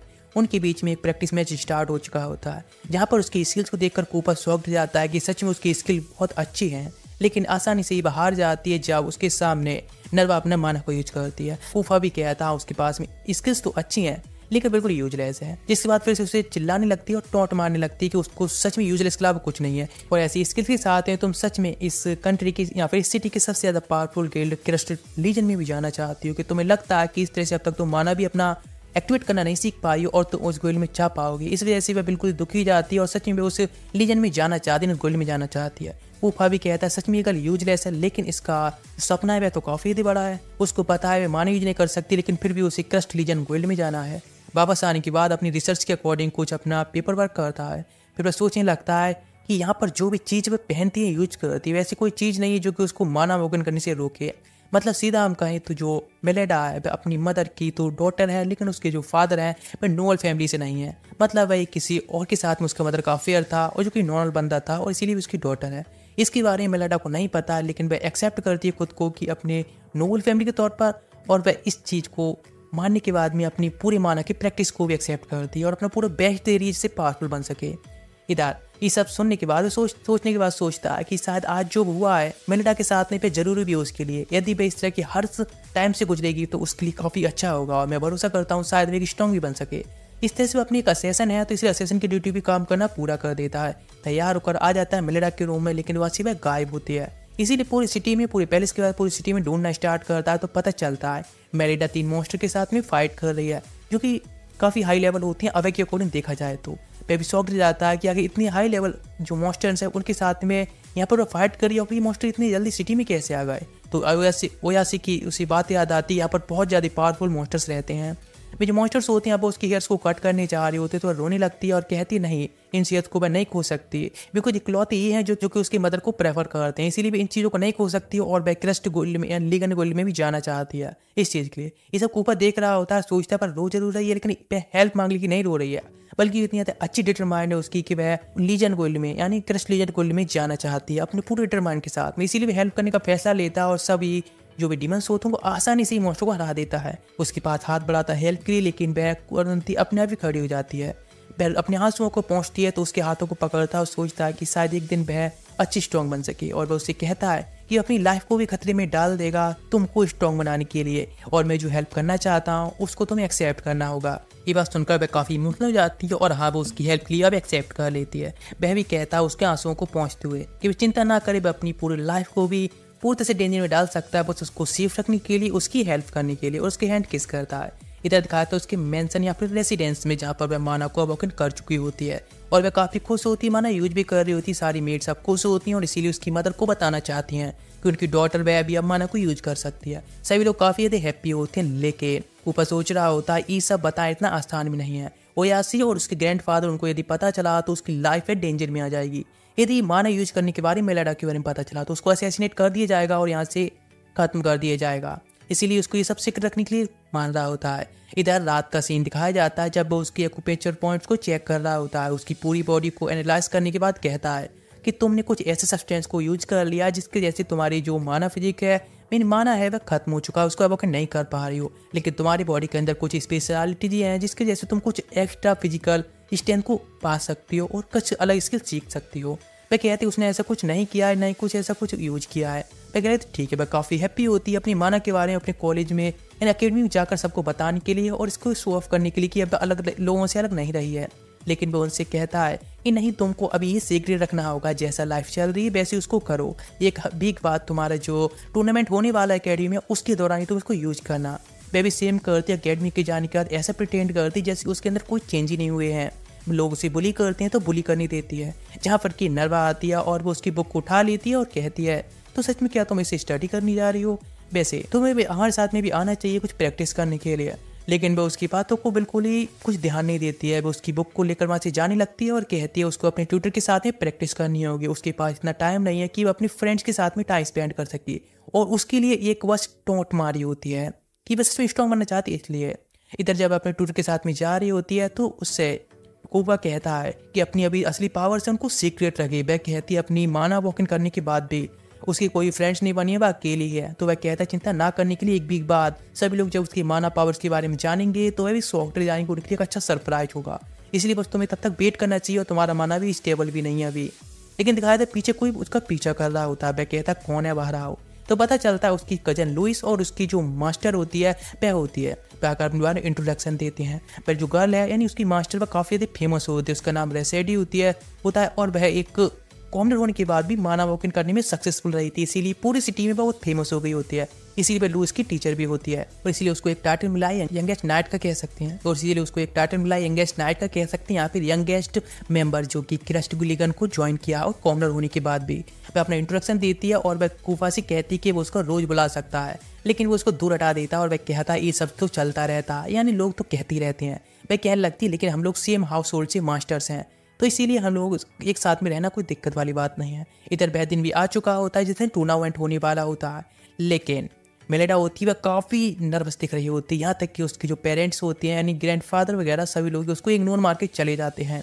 ऊपर खड़ा सोच रहा होता है कि आज वह दिन आ चुका है जिस दिन पता चलने वाला है कि मेलेडा है उसको छोड़ा जाएगा या फिर उसको असैसिनेट करना जाएगा। आज ही उसका फ्यूचर है डिसाइड होने वाला है, और कूपा थोड़ा इसी बारे में चिंतित भी होता है। लेकिन रोज उसके पास में अगर बैठ जाती है और सोचने लगती शायद उसको मेल्डा की चिंता हो रही है। इधर मेल्डा अपनी टीम के साथ में होती है और जो पहले मैच होने वाला है उसके सामने जो टीम आ रही होती है वो नरवा की होती है, और दोनों का अपने अपने बेस होती है, उनको पूरी तरह से प्रोटेक्ट करना होता है। लेकिन मेल्डा से उसके टीममेट्स कहते हैं वे कुछ नहीं कर सकते, इसलिए वे पीछे रहे, हम लोग सारा कुछ संभाल लेंगे। सभी लोग फाइट के जाने लगते हैं एक दूसरे के बेस्ट को डिस्ट्रॉय करने के लिए, लेकिन मेल्डा को समझ रहे होते हैं लोग कि वहीं पर खड़ी रहेगी यूजलेस की तरह, लेकिन अपनी स्वॉर्ड के साथ में डायरेक्टली चार्ज करना स्टार्ट कर दी थी नरवा की तरफ। नरवा कहने लगती ओ तो यूजलेस गर्ल खुद ही मरने के लिए आ रही, तो वे ठीक है मैं इसको अच्छे से सबक सिखाऊंगी। एक एक अपने माना के साथ में अटैक करती है, लेकिन मेल्डा भी अपने माना एक्टिवेट करके अटैक करती है, जिससे बाउंस होकर वह पीछे तरफ चली जाती है। लोग देखकर शॉक्ड जाते हैं पूरी अरीना की कि मेल्डा भी अब माना को यूज कर सकती है। ये देखकर वह भी शॉक्ड जाती है और अपने वेपन को उठाकर अटैक करती है, लेकिन वह दोबारा से अपने वेपन को उठाकर अटैक करने जाती है, लेकिन वह उसको एक किक से ढेर कर देती है और कहती है अपोनेंट के पास में यदि वेपन, तो इसका मतलब ये नहीं कि वह केवल वेपन यूज करेगा, वह और भी कुछ यूज कर सकता है। इसीलिए जब वह दोबारा से अटैक करने आती है उसके ऊपर वह एक किक मारती है, जिससे कि वह दीवार में जाकर उसे पिन कर देती है, उसके ऊपर स्वर्ण भी डाल देती है। लेकिन वह काफ़ी गुस्से में आकर कहती है वह सबसे हारना मंजूर कर सकती, लेकिन वह मेल्डा से कभी भी हारना मंजूर नहीं कर सकती।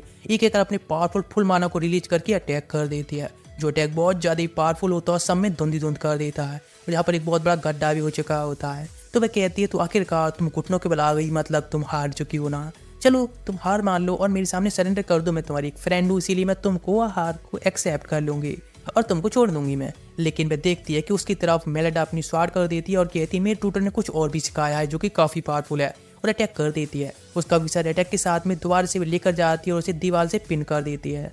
लेकिन इस अटैक के दौरान ही जब वह फाइनल ब्लो अटैक कर रही होती है उसकी स्वार हाथ से छूट जाती है। ऊपर समझ जाता है कि मेल्डा ने अपने सारे माना को एक बार में यूज कर लिया लास्ट अटैक के साथ में, इसलिए वहां से भागना स्टार्ट करती है, और इसी के साथ में नरवा भी मौके का फायदा उठाकर उसके पीछे भागने लगती है, जिससे वह अटैक कर रही होती है और मेल्डा उसे डॉज कर रही होती है। उन सब के बाद में भी एक जगह गिर जाती है और सिचुएशन पहले की जैसी सेम होती है, जहाँ पर नरवा हमेशा ही उसको ढेर करके उस तरफ वेपन पॉइंट करती है और कहती है भाई यूजलेस के अलावा कुछ भी नहीं है, बेशक उसने अभी मैजिक यूज करना सीख लिया है, लेकिन उसे ठीक से यूज करना बिल्कुल नहीं आता है। अभी मेल्डा अपने पास्ट के बारे में सोचने लगती है जब अकेडमी में पहली बार इनकाउंटर हुआ था नर्व के साथ में। सारे लोग उसको माना ना यूज करने की वजह से उससे बिल्कुल ही इग्नोर मार रहे होते हैं, उसकी इंसल्ट भी कर रहे होते हैं, लेकिन नर्व उसके पास आती है और उससे कहती है उसके पास ही माना नहीं है तो क्या, वो फिर भी उसके साथ में फ्रेंड बनने के लिए तैयार है, और उसके फ्रेंड से भी हाथ बढ़ाती है और कहती है उसे फर्क नहीं पड़ता, हमेशा फ्रेंड रहेगी। प्रेजेंट में दिखाया जाता है मेलिडा जब फाइनल बैटल के साथ में नर्वा अटैक करने जा रही होती है मेलवा पर, तो वह अपनी एक स्ट्राइक के साथ में अटैक कर देती है, जो कि एक फाइनल ब्लो होता है और नर्वा हार चुकी होती है। और उसके बेस को डिस्ट्रॉय करने के लिए जाने लगती है। ये सब देखकर कूपर शॉक्ड रह जाता है, बिकॉज ये स्किल वही है जिससे उसने मेलिडा को बचाया था उन 3 मॉन्स्टर से जिसको केवल एक बार मेलिडा ने देखा ही था। तभी नर्वा की चारों टीममेट्स भी आ जाते हैं मेलिडा को रोकने के लिए, लेकिन मेलिडा के भी सपोर्टर्स आ जाते हैं और कहते हैं जाकर बेस को डिस्ट्रॉय करने के लिए, और वे जीत भी जाते हैं। इधर एक कॉरिडोर में वे स्पीड से आती है कूपा के साथ में पास में और कहती है कि हम लोग जीत गए हैं। वे उसके एक बच्चे की तरह उठा लेता है और सेलिब्रेट करने लगते हैं। सेलिब्रेशन के बीच में उसके जो फादर होते हैं वहाँ से निकल के जाते हैं, पूरी तरह से इग्नोर मार देते हैं उसे। तो वह कहती है फादर मैं जीत गई, लेकिन उसके फादर उसको अभी भी हार्डली कहते हैं कि अपने टैलेंट को पूरी तरह से शो करके दिखाओ, क्या तुम सच में वर्दी हो। नेक्स्ट मैच में देखते हैं और वे कूपा की तरफ भी एक हार्डली ग्लांस देकर देखते हैं, लेकिन कूपा उसको थोड़ा शांत रहने के लिए कहता है और चिंता ना करने के लिए कहता है, तुम आगे चल के काफ़ी बेस्ट करने वाली हो। लेकिन तभी उसके पास में नर्वा आती है और उसकी जो बुक्स ने ली थी तब वापस करके और माफ़ी मांग कर उससे चली जाती है। नेक्स्ट मैच उसका होने वाला होता है लुइस के साथ में। लुइस इतनी ज़्यादा पावरफुल होती है कि वह एक अटैक के साथ में सामने वाले का बेस डिस्ट्रॉय कर देती है। और हाँ, इसको देखकर सब लोग शॉक भी रह जाते हैं कि अब तक की शायद अकेडमी में सबसे ज़्यादा स्ट्रॉन्गेस्ट जो गर्ल है लुइस ही है।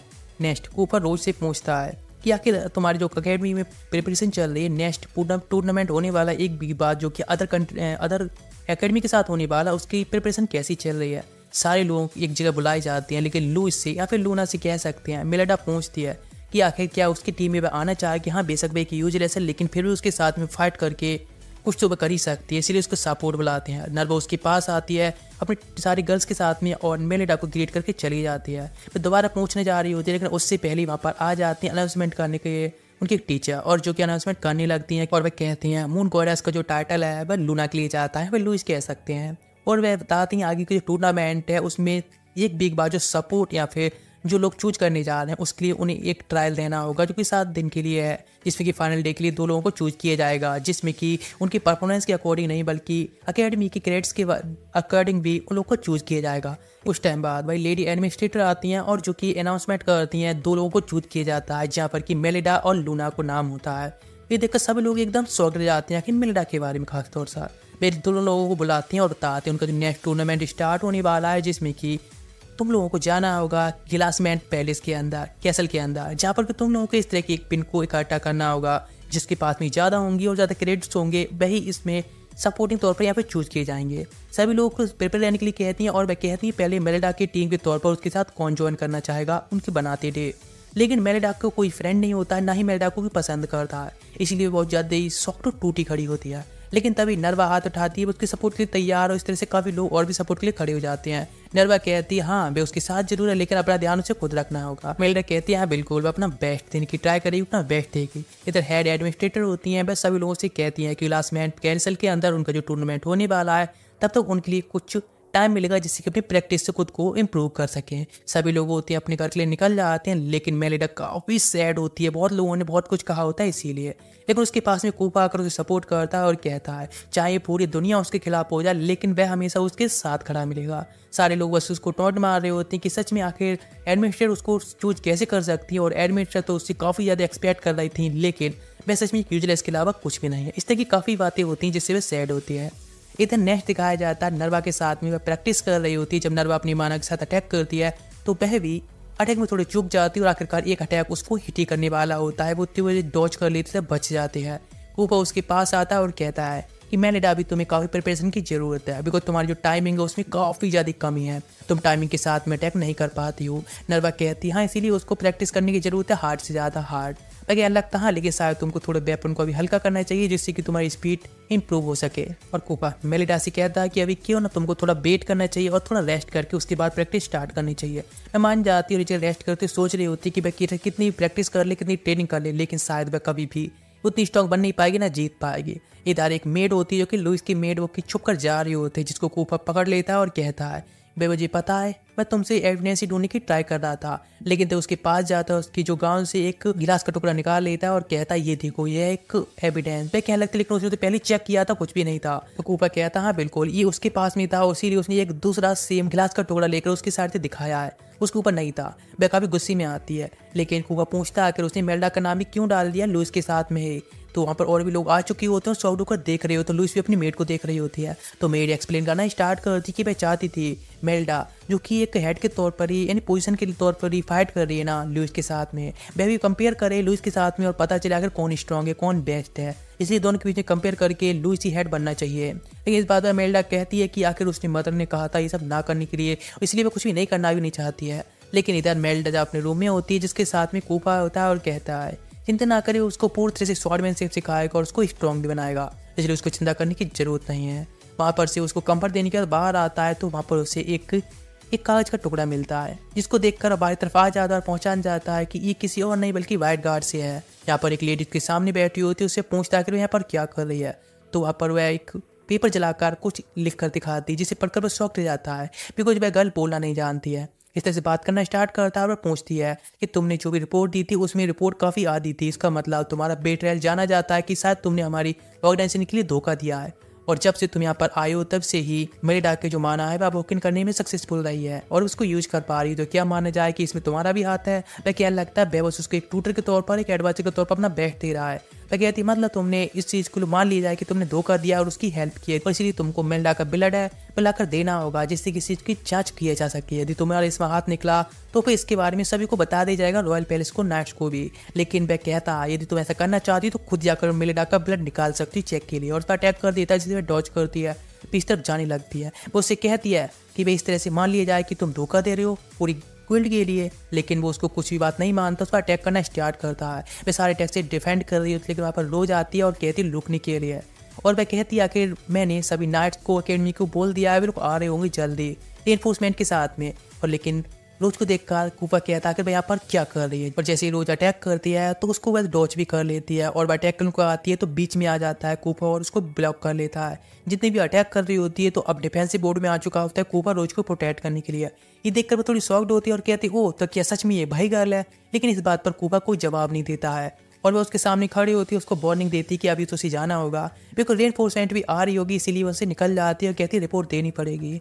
रोज पूछती है आखिर वह कौन है तो बताता है वह क्लाउड क्लैन से है। वहाँ पर और भी लोग आ चुके होते हैं रेनफोर्समेंट के तौर पर, अभी कुछ ऐसी चीज़ों को बिल्कुल इग्नोर नहीं किया जा सकता है। वे बताने लगती है ओ क्लाउड क्लैन तो मतलब इस तरह के 8 क्लैन्स हैं जो कि रॉयल फैमिली के लिए काम करते हैं, फिर नाइट्स के तौर पर भी कह सकते हैं, और जो कि बहुत ज़्यादा स्ट्रॉन्ग लोगों को शामिल करते हैं और उनके अलग ही नाइट्स होते हैं। लेकिन इन 8 क्लैन्स में से फ्लेंडर क्लैन है जो कि सबसे ज़्यादा पावरफुल है। इधर एडमिनिस्ट्रेटर जिसको सब बताए जाते हैं तो वह कहते हैं लेकिन इस टूर्नामेंट को हम कैंसिल नहीं कर सकते, कुछ भी हो जाए। तो बताना स्टार्ट करता है कि मीडिया वह कोई आम गर्ल नहीं है बल्कि वह काफ़ी एक प्रोफेशनल सेशन है और वह इस टूर्नामेंट में एक किसी भी स्टूडेंट के रूप में भी अंदर आ सकती है, खतरनाक हो सकता है। लेकिन फिर भी वह कहती है हाँ हम जानती काफ़ी खतरनाक है लेकिन फिर भी हम इसको होल्ड नहीं कर सकते हैं, और इसीलिए आखिरकार जो टूर्नामेंट है वह सेम टाइम पर स्टार्ट होगा और स्टार्ट भी कर दिया जाता है। सभी लोग आ चुके होते हैं जहाँ पर कि कूफा होता है अपनी स्वाड लेकर आया होता है जिसके पास रोज आती है और कहती है क्या वो उस गर्ल्स को सभी को देखने के लिए आया है या फिर टूर्नामेंट, और या फिर वह अपनी स्वाड के साथ ही मीडिया के साथ सबको सेटल करना चाहता है। वह कहता है वह सारी गर्ल्स पर स्टूडेंट्स पर नजर रखिएगा इस टूर्नामेंट के साथ में जिससे कि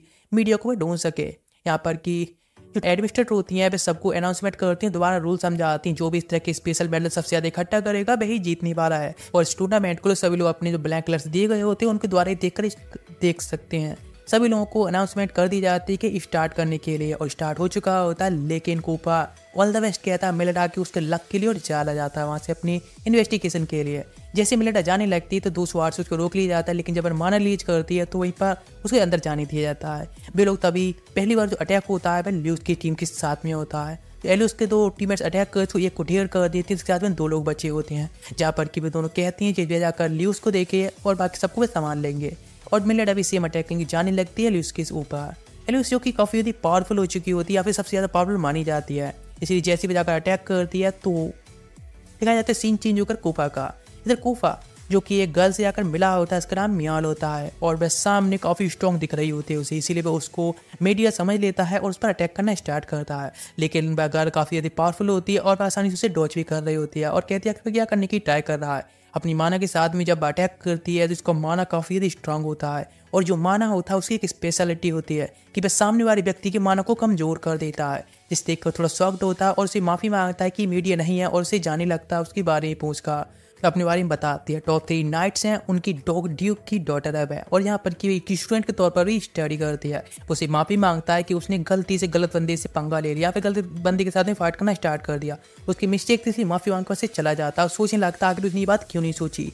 जो भी पार्टिसिपेंट गए उनमें से भी तो कोई हो सकता है ना, मेलिडिया। इधर वहाँ से निकल पड़ता है स्पीड से। इधर सीन दिखाया था मेलिडा का, जो कि एक दूसरे के साथ में अपनी स्वाड क्रैश की होती हैं और वह मेरिडा ल्यूस से कहती है आखिर वह कुछ बोल क्यों नहीं रही है, तो वह उससे कहती है वह बहुत भीख है, इसीलिए वह थोड़ी डिस्ट्रैक्ट होती है, उसको दूर फेंक देती है जब वह अटैक कर रही होती है, जिससे वह क्रैश होकर दीवार में जाकर क्रैश होती है। उसे कहना स्टार्ट करती है कि वह कभी भी उसके साथ में इस तरह से सामने नहीं आना चाहती थी, वह सुबह रुक से फाइट भी नहीं करना चाहती थी आमने सामने के लिए, क्योंकि वह सबसे ज़्यादा वीक है, वे एक स्ट्रॉन्गेस्ट है और मीडिया से हमेशा आगे रहेगी। हाँ, तुम एक सेकंड बेस्ट हो सकती हो लेकिन बेस्ट नहीं हो सकती। अपनी स्वाड के साथ में बेब से अटैक करती है, लेकिन जिसको मेलिडा आसानी से डॉज कर लेती है।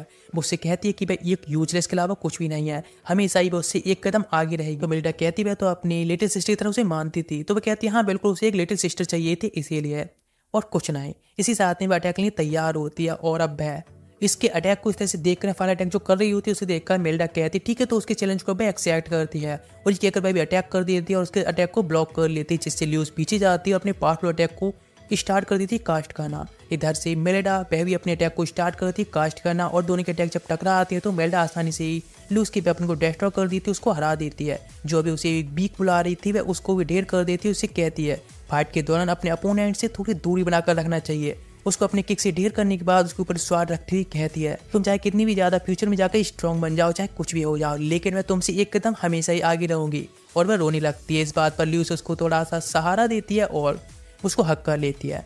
दोनों की इस तरह से बात करती है, फिर अच्छा टाइम बीत रहा होता है, लेकिन वहाँ एंट्री होती है नर्वा की और कहती सच में इस तरह का सिस्टर्स का रियूनियन देखकर मुझे काफ़ी अच्छा हो रहा है और थोड़ी जेलसी भी हो रही है। अपनी औरा को रिलीज कर रही होती है। वह कहती है नर्वा तुम तो तुरंत ही वह मीडिया में ट्रांसफॉर्म हो जाती है, कंसेशन में अटैक कर देती है। इस अटैक के साथ में कैसल डिस्ट्रॉय हो जाता है। सभी लोग बाहर ये तबाही देखकर एकदम शॉक्ड जाते हैं और रोजी सपोर्ट के लिए निकल जाती है। इधर दिखाया था दोनों गर्ल्स जो किसी अंदर होती हैं और मेलिडा कहती है ल्यूस से कि हमें एक साथ में निकल के भागना होगा, फाइट करनी होगी। लेकिन मेलिडा जो कि स्ट्रांग होती है और पहले से एक असेसन के तौर पर ट्रेन ली अच्छी होती है, इसे अटैक करती है, दूर जाकर गिरती हैं। लेकिन मेलिडा अपने सिस्टर को प्रोटेक्ट करना चाहती है, इसलिए फाइट के लिए तैयार हो जाती है, अटैक कर देती है मीडिया के ऊपर। लेकिन मीडिया जो कि आसानी से उसको ढेर कर देती है, परफेक्ट असेसन होती है इसीलिए। लेकिन जो स्वार्ड्स होती है अननोन माना को ब्लॉक करती है, इसीलिए उनको वह डिस्ट्रॉय करके अटैक करने आ जाती है मेलिडा के ऊपर, जिसको आकर बीच में कूफा इंटरप्ट करता है और अटैक के साथ में उसे ढेर कर देता है। और वह गला भी हार चुकी होती है, इसलिए बच्ची की तरह एक बैठी होती है कूफा के सामने। वो सिकलेटर देता है और कहता है इसको तुम्हें उस आई को दे देना, वह अपने आप ही समझ जाएगा अगर उस आजी को क्या करना है, और तुम्हारी पनिशमेंट की बात रहे तो वह देख ले अभी। और मीडिया होती है जो कि अपनी फेथ को एक्सेप्ट कर लेती है, हाँ हर पनिशमेंट को एक्सेप्ट करने के लिए तैयार होती है।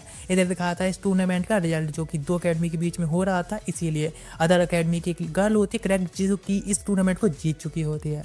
लेकिन मेलिडा का जो इंसिडेंट हुआ होता है अभी उसको ऐसे ही बुला दिया जाता है जैसे कि नॉर्मली सब कुछ हो रहा है। इसके साथ में वह देखता है सभी लोगों को और पता चलता है कि एलुइस की जो मेड है उसके अंदर तो कोई माना ही नहीं है, मतलब माना यूजर नहीं है, इसीलिए वह तो कैसल के अंदर जा ही नहीं सकती है। शायद कोई और है बार बार जो कि उसको हेल्प कर रहा था। अब यहाँ पर रोज के फादर आ जाते हैं और जो कि वेलकम करते हैं अपनी चाइल्ड को एक बच्ची की तरह। यहाँ पर लइस पूछते हैं कि उसके फादर यहाँ पर क्यों आए हैं, तो बताती है बिल्कुल हम लोग जाने वाले हैं सेंगारा जो कि हमारी ट्रेनिंग सेंटर होने वाला नैन्सी, इसलिए हमें पिकअप करने आया। यहाँ पर कि एडमिनिस्ट्रेटर के साथ में बात कर रहे होते हैं और सब लोग सोच रहे होते हैं लेकिन हम लोग ट्रेनिंग पर जा रहे हैं तो उसके फादर से पिकअप करने क्यों आए हैं, तो कुफू बताता है बिकॉज सेंगारा वह रोज का होम टाउन भी कह सकते हैं। जिसके बाद में वह बताना स्टार्ट करते हैं अपने बारे में कि भी एक मैकेनिकल इंजीनियर के तौर पर मान सकते हैं वह है, जिन्होंने काफ़ी बड़े बड़े इन्वेंशन भी किए हैं। लेकिन वो कूफा के पास जाते हैं और उसको देखकर एकदम शॉक्ड जाते हैं और पीछे अपने आप को काम करते हैं और कहते हैं उसको देखकर उसे एक बच्ची की याद आती है जो कि पहले मर चुका है। पास्ट के बारे में बताते हैं एक जगह पर एक बच्चा 12 साल का जो कि मास्टरमाइंड था एक मैसा पूरे डिस्ट्रक्शन के पीछे। सभी लोग सुनकर शॉक्ड जाते हैं, उस बच्चे की तरह अभी कूफा दिख रहा है। सभी लोग होते हैं अपने डिस्कशन को इस तरह से कंटिन्यू रखते हैं अपनी नेक्स्ट जिनकी ट्रिप होने वाली है उसके लिए, तब निकल जाते हैं। इधर दिखाते क्लास में मेलिडा होती है, बैठी होती है, सोच रही होती है उस मैसिव इंसिडेंट के बारे में जिसको उस बच्चे को बताया था जो कि कूफा की तरह दिख रहा था। वहाँ से जाने लगती है लेकिन उसको रास्ते में मिलती है मीडिया जो कि अब यहाँ पर एक इंस्ट्रक्टर तौर पर आई होती है, इसका नाम लैक होता है, जो कि कहती आखिर लगता है मुझे कोई रुकने के लिए कह रहा है या फिर उसे कुछ बॉस सुनाई दे रही है, उसे कुछ फील हो रहा है उसे। तो लेक पूछती है आखिर क्या हुआ, तो वे कहती है मुझे कुछ नहीं पता, मुझे बस समझ नहीं आ रहा। और ये कहकर वहाँ से जाने लगती है। नीचे की तरफ अचानक से एक चिल्लाने की आवाज़ आती है, तो वे दूसरी तरफ जाने लगते हैं, जहाँ पर नीचे आकर पता चलता है एक गर्ल जो कि काफ़ी इंजर्ड पड़ी होती है। लोग देखकर शौक रह जाते हैं, जहाँ पर कि कोफा भी होता है, जिसे देखकर मेल्डा शौक रह जाती है, वह भी यहाँ पर आ चुका होता है। इसीलिए तब यहाँ पर आ जाते हैं रोज के फादर और उनकी जो इन्वेंशन होता है उनमें से एक चेक करते हैं और उसके साथ कहते हैं चलो उसका यूज करते हैं। ये कहकर कुछ माना को यहाँ पर कुछ ब्लड लेते हैं आसपास को और इसको आग के अंदर डाल देते हैं, जिससे अचानक सब में माना फैलने लगता है और वहाँ पर एक ब्लू फ्लेम दिखने लगती है, जिससे पता चलता है ये ब्लू माना है जो कि केवल मेंस के अंदर होता है। यानी यहाँ पर मेन के देखा जाए तो केवल एक ही है, वह कूफा। इस तरह से पूरा जो आरोप होता है वह कूफा ऊपर लग जाता है और कूफा के पास में कुछ कहने को ही नहीं होता है कि वह अपने इनोसेंस को साबित कर सके। लेकिन वे सभी लोग सेनकाड़ा की तरफ निकल जाते हैं वहाँ से ट्रेन में बैठकर, यहाँ पर वह अकेला बैठा होता है लेकिन लूइस के पास नहीं होता। लूइस से देखती है मेल्डा के जो काफ़ी चिंतित हो रही होती है कूफा के बारे में। लेकिन इस तरह से लोग पहुंच जाते हैं सेनकाड़ा, जहाँ पर कि काफ़ी सारे हाइब्रिड या फिर जेनेटिक द्वारा क्रिएट की हुई वेजिटेबल्स होती हैं जो कि किसी और ने नहीं बल्कि ब्लॉसम रोज के फादर ने किए होते हैं। लेकिन वहाँ पर एक बंदा आता है जिसके बारे में बताते हैं, उसका नाम डेक है और वह रोज का फियोंसी भी है। लेकिन वो बताता है यहाँ पर हमें कुछ विक्टिम्स मिले हैं जिसको हमें देखना चाहिए जाकर। सभी लोग उधर सब जाने लगते हैं, यहाँ पर काफ़ी सारे स्टूडेंट्स की भी भीड़ लगी होती है। मेलेडा अंदर जाकर देखती हो, पता चलता है अंदर रोज और ल्यूस दोनों लोग पड़े होते हैं, उनमें से काफ़ी ब्लड बह चुका होता है। जहाँ पर कि रोज को ब्लॉसम पकड़ लेते हैं और कहते हैं आखिर वह मर गई, किस तरह से मर सकती है, आखिर ये सब किसी ने नहीं बल्कि कूफा ने ही किया होगा। उन्हें सब में केवल ब्लू माना ही देखने को मिल रहा होता है, इसीलिए कूफा को ही दोषी मानते हैं और वहाँ से वे जाने लगते हैं कूफा को ढूंढने के लिए भी। लेकिन जब वह रोज की बॉडी को वहाँ से उठाकर ले जा रहे होते हैं, गुस्से में होते हैं कूफा के ऊपर इस चीज़ के लिए या फिर रोज को इतना डैमेज करने के लिए। तभी वहाँ पर बीच में आती है सैनफा और जो कि कहती है कि वो उसको हील करने की ट्राई कर सकते ना बैठ देगी, लेकिन वह कहता है कि वह एक स्टूडेंट के अलावा कुछ भी नहीं है, इसीलिए वो उसके रास्ते से दूर हट जाए। इसीलिए उसको पूरी तरह से इग्नोर मार के और दूर हटाकर चले जाते हैं। ये सब मेलेडा भी देख रही होती है और लुइस को वापस लेकर आ जाती है जिससे कि उसको ध्यान रख सके। वह बेशक आउट ऑफ डेंजर होती है लेकिन अभी भी वह होश में नहीं आई होती है। उसके पास में तभी लैक आती है जो कि प्रोफेसर है, वह उसे बताती है कि सभी लोग अभी कूफा को ढूंढ रहे हैं इस इंसिडेंट की वजह से। लेकिन वह बिलीव है कि वह ऐसा कुछ नहीं कर सकता, इसीलिए वह स्वाड लेती है ल्यूस की और कहती है लुइस से कि अपनी स्ट्रेंथ पर उसे दे जिससे कि वो आगे अपना काम कर सके या फिर उसकी इनोसेंट साबित कर सके। लेकिन तभी वहाँ पर सैनफा आती है और वो उससे कहती है बाहर ना जाने की और यहाँ से डायरेक्टली भाग जाने के लिए, बिकॉज ब्लॉसम के ऊपर भी एक अटैक हुआ है जिस वजह से सभी लोग अब कूफा को ही ढूंढ रहे हैं, उसको ही। इसलिए तुम भी कूफा के साथ मिली हुई या फिर उसकी एक फ्रेंड के तौर पर जानी जाती, इसलिए तुम्हें सबको स्टेज ना का कूफा को बाहर निकालना चाहती, इसलिए तुम्हें यहाँ से भाग जाना चाहिए। वह कहती लेकिन अभी वह क्या कर सकती है, तो वह कहती है हाँ तो अपने दरवाजे को अंदर से बंद कर लो और यहाँ से कैसे भी करके भाग जाओ। दरवाजे को लॉक करती है और वहाँ से वह चली जाती है उसको ये बात कहकर। मेल्डा सोचने लगती है अभी उसको क्या करना चाहिए, फिर कुछ कूफा को भी इनोसेंट साबित करना। इसीलिए भी एक बार लुइस की तरफ देखती है और माफी मांग के वहाँ से जंप कर दी थी और माने यूज करके आसानी से लैंड हो जाती है। बाहर तरफ जा रही होती है, एक बस कॉरिडोर टाइप होता है और पहुँच जाती है वहाँ पर जहाँ पर पहली बार मिली थी। यहाँ पर काफ़ी सारी वेजिटेबल्स हैं जहाँ पर कि ब्लॉसम और सभी लोग यहाँ पर पहले मिल चुके थे, पहली मीटिंग हुई थी। इधर वह सोचने लगती है इधर की साइड में रास्ता है और जहाँ पर कि वे स्टोन को डिस्ट्रॉय कर दे अपनी माना पावर से, जिसके अंदर उन्हें एक रास्ता मिलता है उसे और वह केव टाइप होती है, अंधेरी केव। अंदर जाने पर पता चलता है वहाँ पर काफ़ी सारी स्केलेटन्स होती हैं और काफ़ी सारी रिसर्च वगैरह की अलमारियाँ होती हैं और जिनमें रैक्स में काफ़ी पेपर्स रखे होते हैं, सारे रिसर्च पेपर होते हैं और वे सारे रिसर्च हो रही होती है ह्यूमंस के ऊपर जो कि ब्लॉसम कर रहा होता है, बिकॉज ये ब्लॉसम का ही रिसर्च सेंटर होता है जहाँ पर भी ह्यूमंस पर एक्सपेरिमेंट कर रहा होता है जो मर चुकी होती है उनको किस तरह से मॉन्स्टर में बदला जाए। लेकिन वह बार बार फेल होने के बाद भी इसमें दोबारा करता रहता है। अचानक से उसे एक आवाज़ आती है तो वह शॉक्ड जाती है, आवाज़ पहले जैसी थी। वह पूछती है आखिर ये आवाज़ कैसी और वह कौन है, क्या बता सकते हैं। लेकिन वह कुछ भी समझ नहीं पाती आखिर वह बंदा कौन है जिसको आवाज़ दे रहा है। वह कहती है अपने बारे में बताती है कि वह एक पैलेडन है, यंग पैलाडिन है। तो वह कहता है ठीक है तुम यंग पैलाडिन है तो हेल्प करने के लिए। लेकिन वहाँ पर तभी एंट्री होती है रोज की और वह उसके ऊपर ब्लू माना के लिए देख रही होती है। वह कहती है मतलब ये सब तुम थी जो तुम ये सब कर रही हो, और एक वैम्पायर में बदल चुकी होती है इसलिए ब्लड के लिए आगे बढ़ रही होती है और वह अटैक कर देती है मेलेडा के ऊपर। मेलेडा उस पर अटैक नहीं करना चाहती और मेलेडा को केवल आवाज़ सुनाई दे रही होती है कि अभी के अभी अटैक करे, उसे खत्म करे। यदि ये सब स्टार्ट होने वाला है तो कूफा के पहले डिसाइपल से ही स्टार्ट होगा। लेकिन जब अटैक करने की होती है तो वहाँ पर कूफा आ जाता है और अपने आप को एक वैम्पायर में ट्रांसफॉर्म कर लेता है और उसको रोकने लगता है और उससे कहता है अपनी ब्लड लस्ट के लिए संभाले हुए 7 साल हो गए जब से कि वो उसको रोकी हुई है, इसीलिए अपना ब्लड पीना चाहती है किसी का भी मिले। ये भी उसको रखने की कहता कि ना बोले और कितने लोग उसको प्यार करते हैं, पसंद करते हैं, उसको भी याद करे, इस तरह से डार्कनेस में ना खो जाए। लेकिन वहाँ से पीछे हट के भाग जाती है। एक मिस्टीरियस वॉइस उसे फिर सुनाई देती जो कहती है आखिर 7 साल का उसे लस्ट है, ब्लड लस्ट, इसलिए उस तरह से उसको नहीं रोक सकता है। और वैसे भी तुम्हें पता है ना, क्या तुम सच में उसको कंट्रोल कर पाओगे? इधर ये सब डरती देख रही होती मेलिडा, और वह कहती आखिर बैग ऐसा कैसे बन गया, उसकी बाल इस तरह से कैसे हो गए। तो उससे वह दूर रहने के लिए कहता है और उसके ऊपर अटैक कर देता है, उसे जमीन में पिन कर देता है। वह कहती आखिर उसे क्या हुआ है, ऐसा कैसे हो गया। तो बताता है कि भाई वैम्पायर और अभी उसके मेमोरीज को मिटाना होगा, बिकॉज वैम्पायर तो इसीलिए किसी भी डिसएडवांटेज की उसकी मेमोरीज को भी रीच कर सकता है, पहले भी सब कर चुका है। वैसे एक ट्यूटर के तौर पर यदि ऐसा आता तो कोई भी उसे एक्सेप्ट नहीं करता, उसको वैम्पायर के तौर पर कोई एक्सेप्ट नहीं करेगा, इसीलिए उसको इसकी मेमोरी मिटानी होंगी। लेकिन मेलिडा कहती तुझे फर्क नहीं पड़ता आखिर वह क्या है और कैसा दिखता है, इसलिए हक कर लेती है और कहते उसे फर्क नहीं पड़ता आखिर चाहे पूरा वर्ल्ड उसके खिलाफ हो जाए, तब उसके साथ भी रहेगी। ये कहकर उसको किस भी कर लेती। कूफा बहुत जल्दी शॉक्ड जाता है। वह कहती है उसकी ऐसी अपीयरेंस के बाद भी वह सच में काफ़ी ज़्यादा हैंडसम लग रहा है और काफ़ी क्यूट भी लग रहा है। वह कहता है कि वह उस पर ट्रस्ट कर सकता है, लेकिन वह उसी बार्फुल लैंड से है, उसका जो नेचुरल एनिमी है वह हाफ ह्यूमन और हाफ डीमन या फिर कहते हैं हाफ मॉन्स्टर्स हैं, उसके नेचुरल एनिमी है। इसीलिए यदि वह अपनी असलियत को सबके सामने ले आएंगे तो उसको सभी लोग ढूंढना स्टार्ट कर देंगे। इसीलिए यदि उसने भी ऐसा कुछ करने की ट्राई की तो वह उसके बाइट करने की ट्राई करके दिखाता है उसी के, उसको भी एग्जीक्यूट कर देगा। वह क्या लगती है, हाँ बिल्कुल वह उसके बारे में किसी को नहीं बताने वाली है, हमें लेकिन रोज को प्रोटेक्ट करना होगा। इस बात पर कूफा कहता है हाँ बिल्कुल वे लोग रोज की मेमोरीज को सील कर रहे हैं या फिर जबरदस्ती उसको निकालने की ट्राई कर रहे हैं और हमें भी यही करना होगा जिससे उसे याद आ सके। लेकिन यदि उसका असली नेचर भी सामने आ गया उसकी यादों के साथ में तो उसको भी सबके सामने आना होगा, एक बहुत बड़ी प्रॉब्लम खड़ी हो जाएगी। इस बात पर वह कहते ठीक है मेरे पास क्यों ना एक प्लान है। वह कहता है हाँ मुझे पता है तुम क्या कह रही हो, डेक उसके साथ मैरिज कर रहा है, उसकी पावर है उसकी उस सिटी में या फिर उस टाउन में बहुत ज़्यादा ही है, लेकिन हमको उसकी मैरिज को रोकना होगा। वह जबरदस्ती उसको कंट्रोल करके उसके साथ मैरिज कर रहा है। वह कहते ठीक है एक प्लान के अकॉर्डिंग काम करना स्टार्ट करते हैं। इधर रोज का दिखाया जाता है जो कि डेक के साथ में मैरिज कर रही होती है, जिसकी ब्लॉसम ने पहली मैरिज फिक्स कर रखी थी, पता ही है हमें। वहाँ पर पहुंच जाती है मेलिडा और वह मैरिज को इंटरप्ट करती है और वह कहती है कि वह कूफा को अजय पसंद करती है, उसे प्यार करती है, इसीलिए हम दोनों के बीच में जो प्यार है वह तुम लोगों को बिल्कुल भी कुछ भी नहीं उसके सामने। मैंने उसे किस भी किया। इस बात से रोज का सर काफ़ी हेडेच होने लगता है, वो बहुत ज़्यादा गुस्से में आने लगती है धीरे धीरे करके और आखिरकार उसकी कॉन्सियसनेस वापस आ जाती है और वह कभी गुस्से में आकर कहती है कि वो उसका नाम भी ना ले, वह केवल उसका ही कहकर उसके ऊपर अटैक कर देती है। लेकिन मेलिडा अपने डबल ब्लेड स्वॉर्ड से उसको रोक लेती है और जो अटैक से रोज भी डॉज कर लेती है और पीछे जाकर ब्लॉसम पर वह अटैक हिट होता है जाकर, और जिसकी वजह से उसके क्लॉथ उसके बाल होते हैं जलने लगे होते हैं, इसमें एक स्पैटर भी निकल गिरती है। मेलिडा बताती है स्पैटर थी जो कि ब्लॉसम और नेकबा को कंट्रोल कर रहा था, उसे हमें खत्म करना होगा।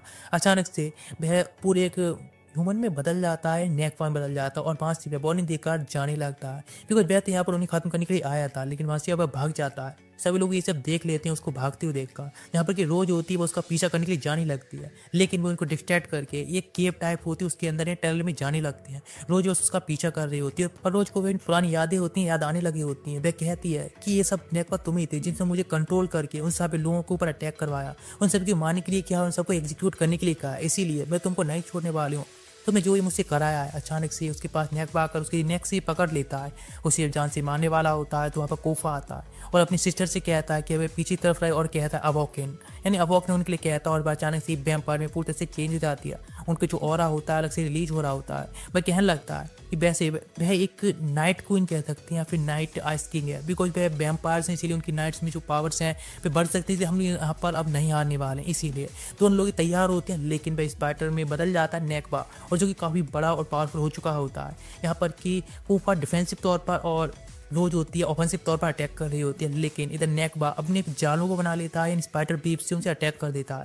लेकिन उसके साथ में दोनों लोग उस धुंध में छुप जाते हैं और जहाँ पर कि रोज होती है वह एंटी ग्रेविटी एक केव बना लेती है, जिसकी वजह से वहाँ ग्रेविटी नहीं होती है, तो आकाश में केवल फ्लोट करता रह जाता है नेकबा, और जहाँ पर कूफा जाकर उस पर अटैक कर देता है और उसको एक चट्टान में पिन कर देता है, जिसके साथ में फाइनल अटैक से अटैक करती है रोज, जो कि लाइटिंग अटैक होता है लाइट, और इसके साथ में वह उसको खत्म कर देती है। लेकिन अभी भी वह मरा नहीं होता है, वह धुंध में बदल जाता है और वहाँ से भागने स्टार्ट कर देता है। वे कहते हैं हमें उसे मारना होगा जब तक ये पूरे खत्म नहीं होता, लेकिन फिर सोचने शायद भाग जाएगा। बाहर आते ही उसके ऊपर बहुत सारे सोल्जर्स होते हुए अटैक कर देते हैं, बिकॉज पहले के जो 7 साल पहले हुआ था अभी का टाइम वैसा नहीं है, कूफा कहता है। तो वह कहती ठीक, और वह पहचान लेती है कि आखिर वह उसका ब्रदर है और सारी यादें अब वापस आ चुकी हैं, इसीलिए बहुत इमोशनल होती है। लेकिन वह कहता है कि वह उसकी सारी मेमोरीज को इरेज कर देगा जिससे वह हम ह्यूमन की तरह रह पाएगी।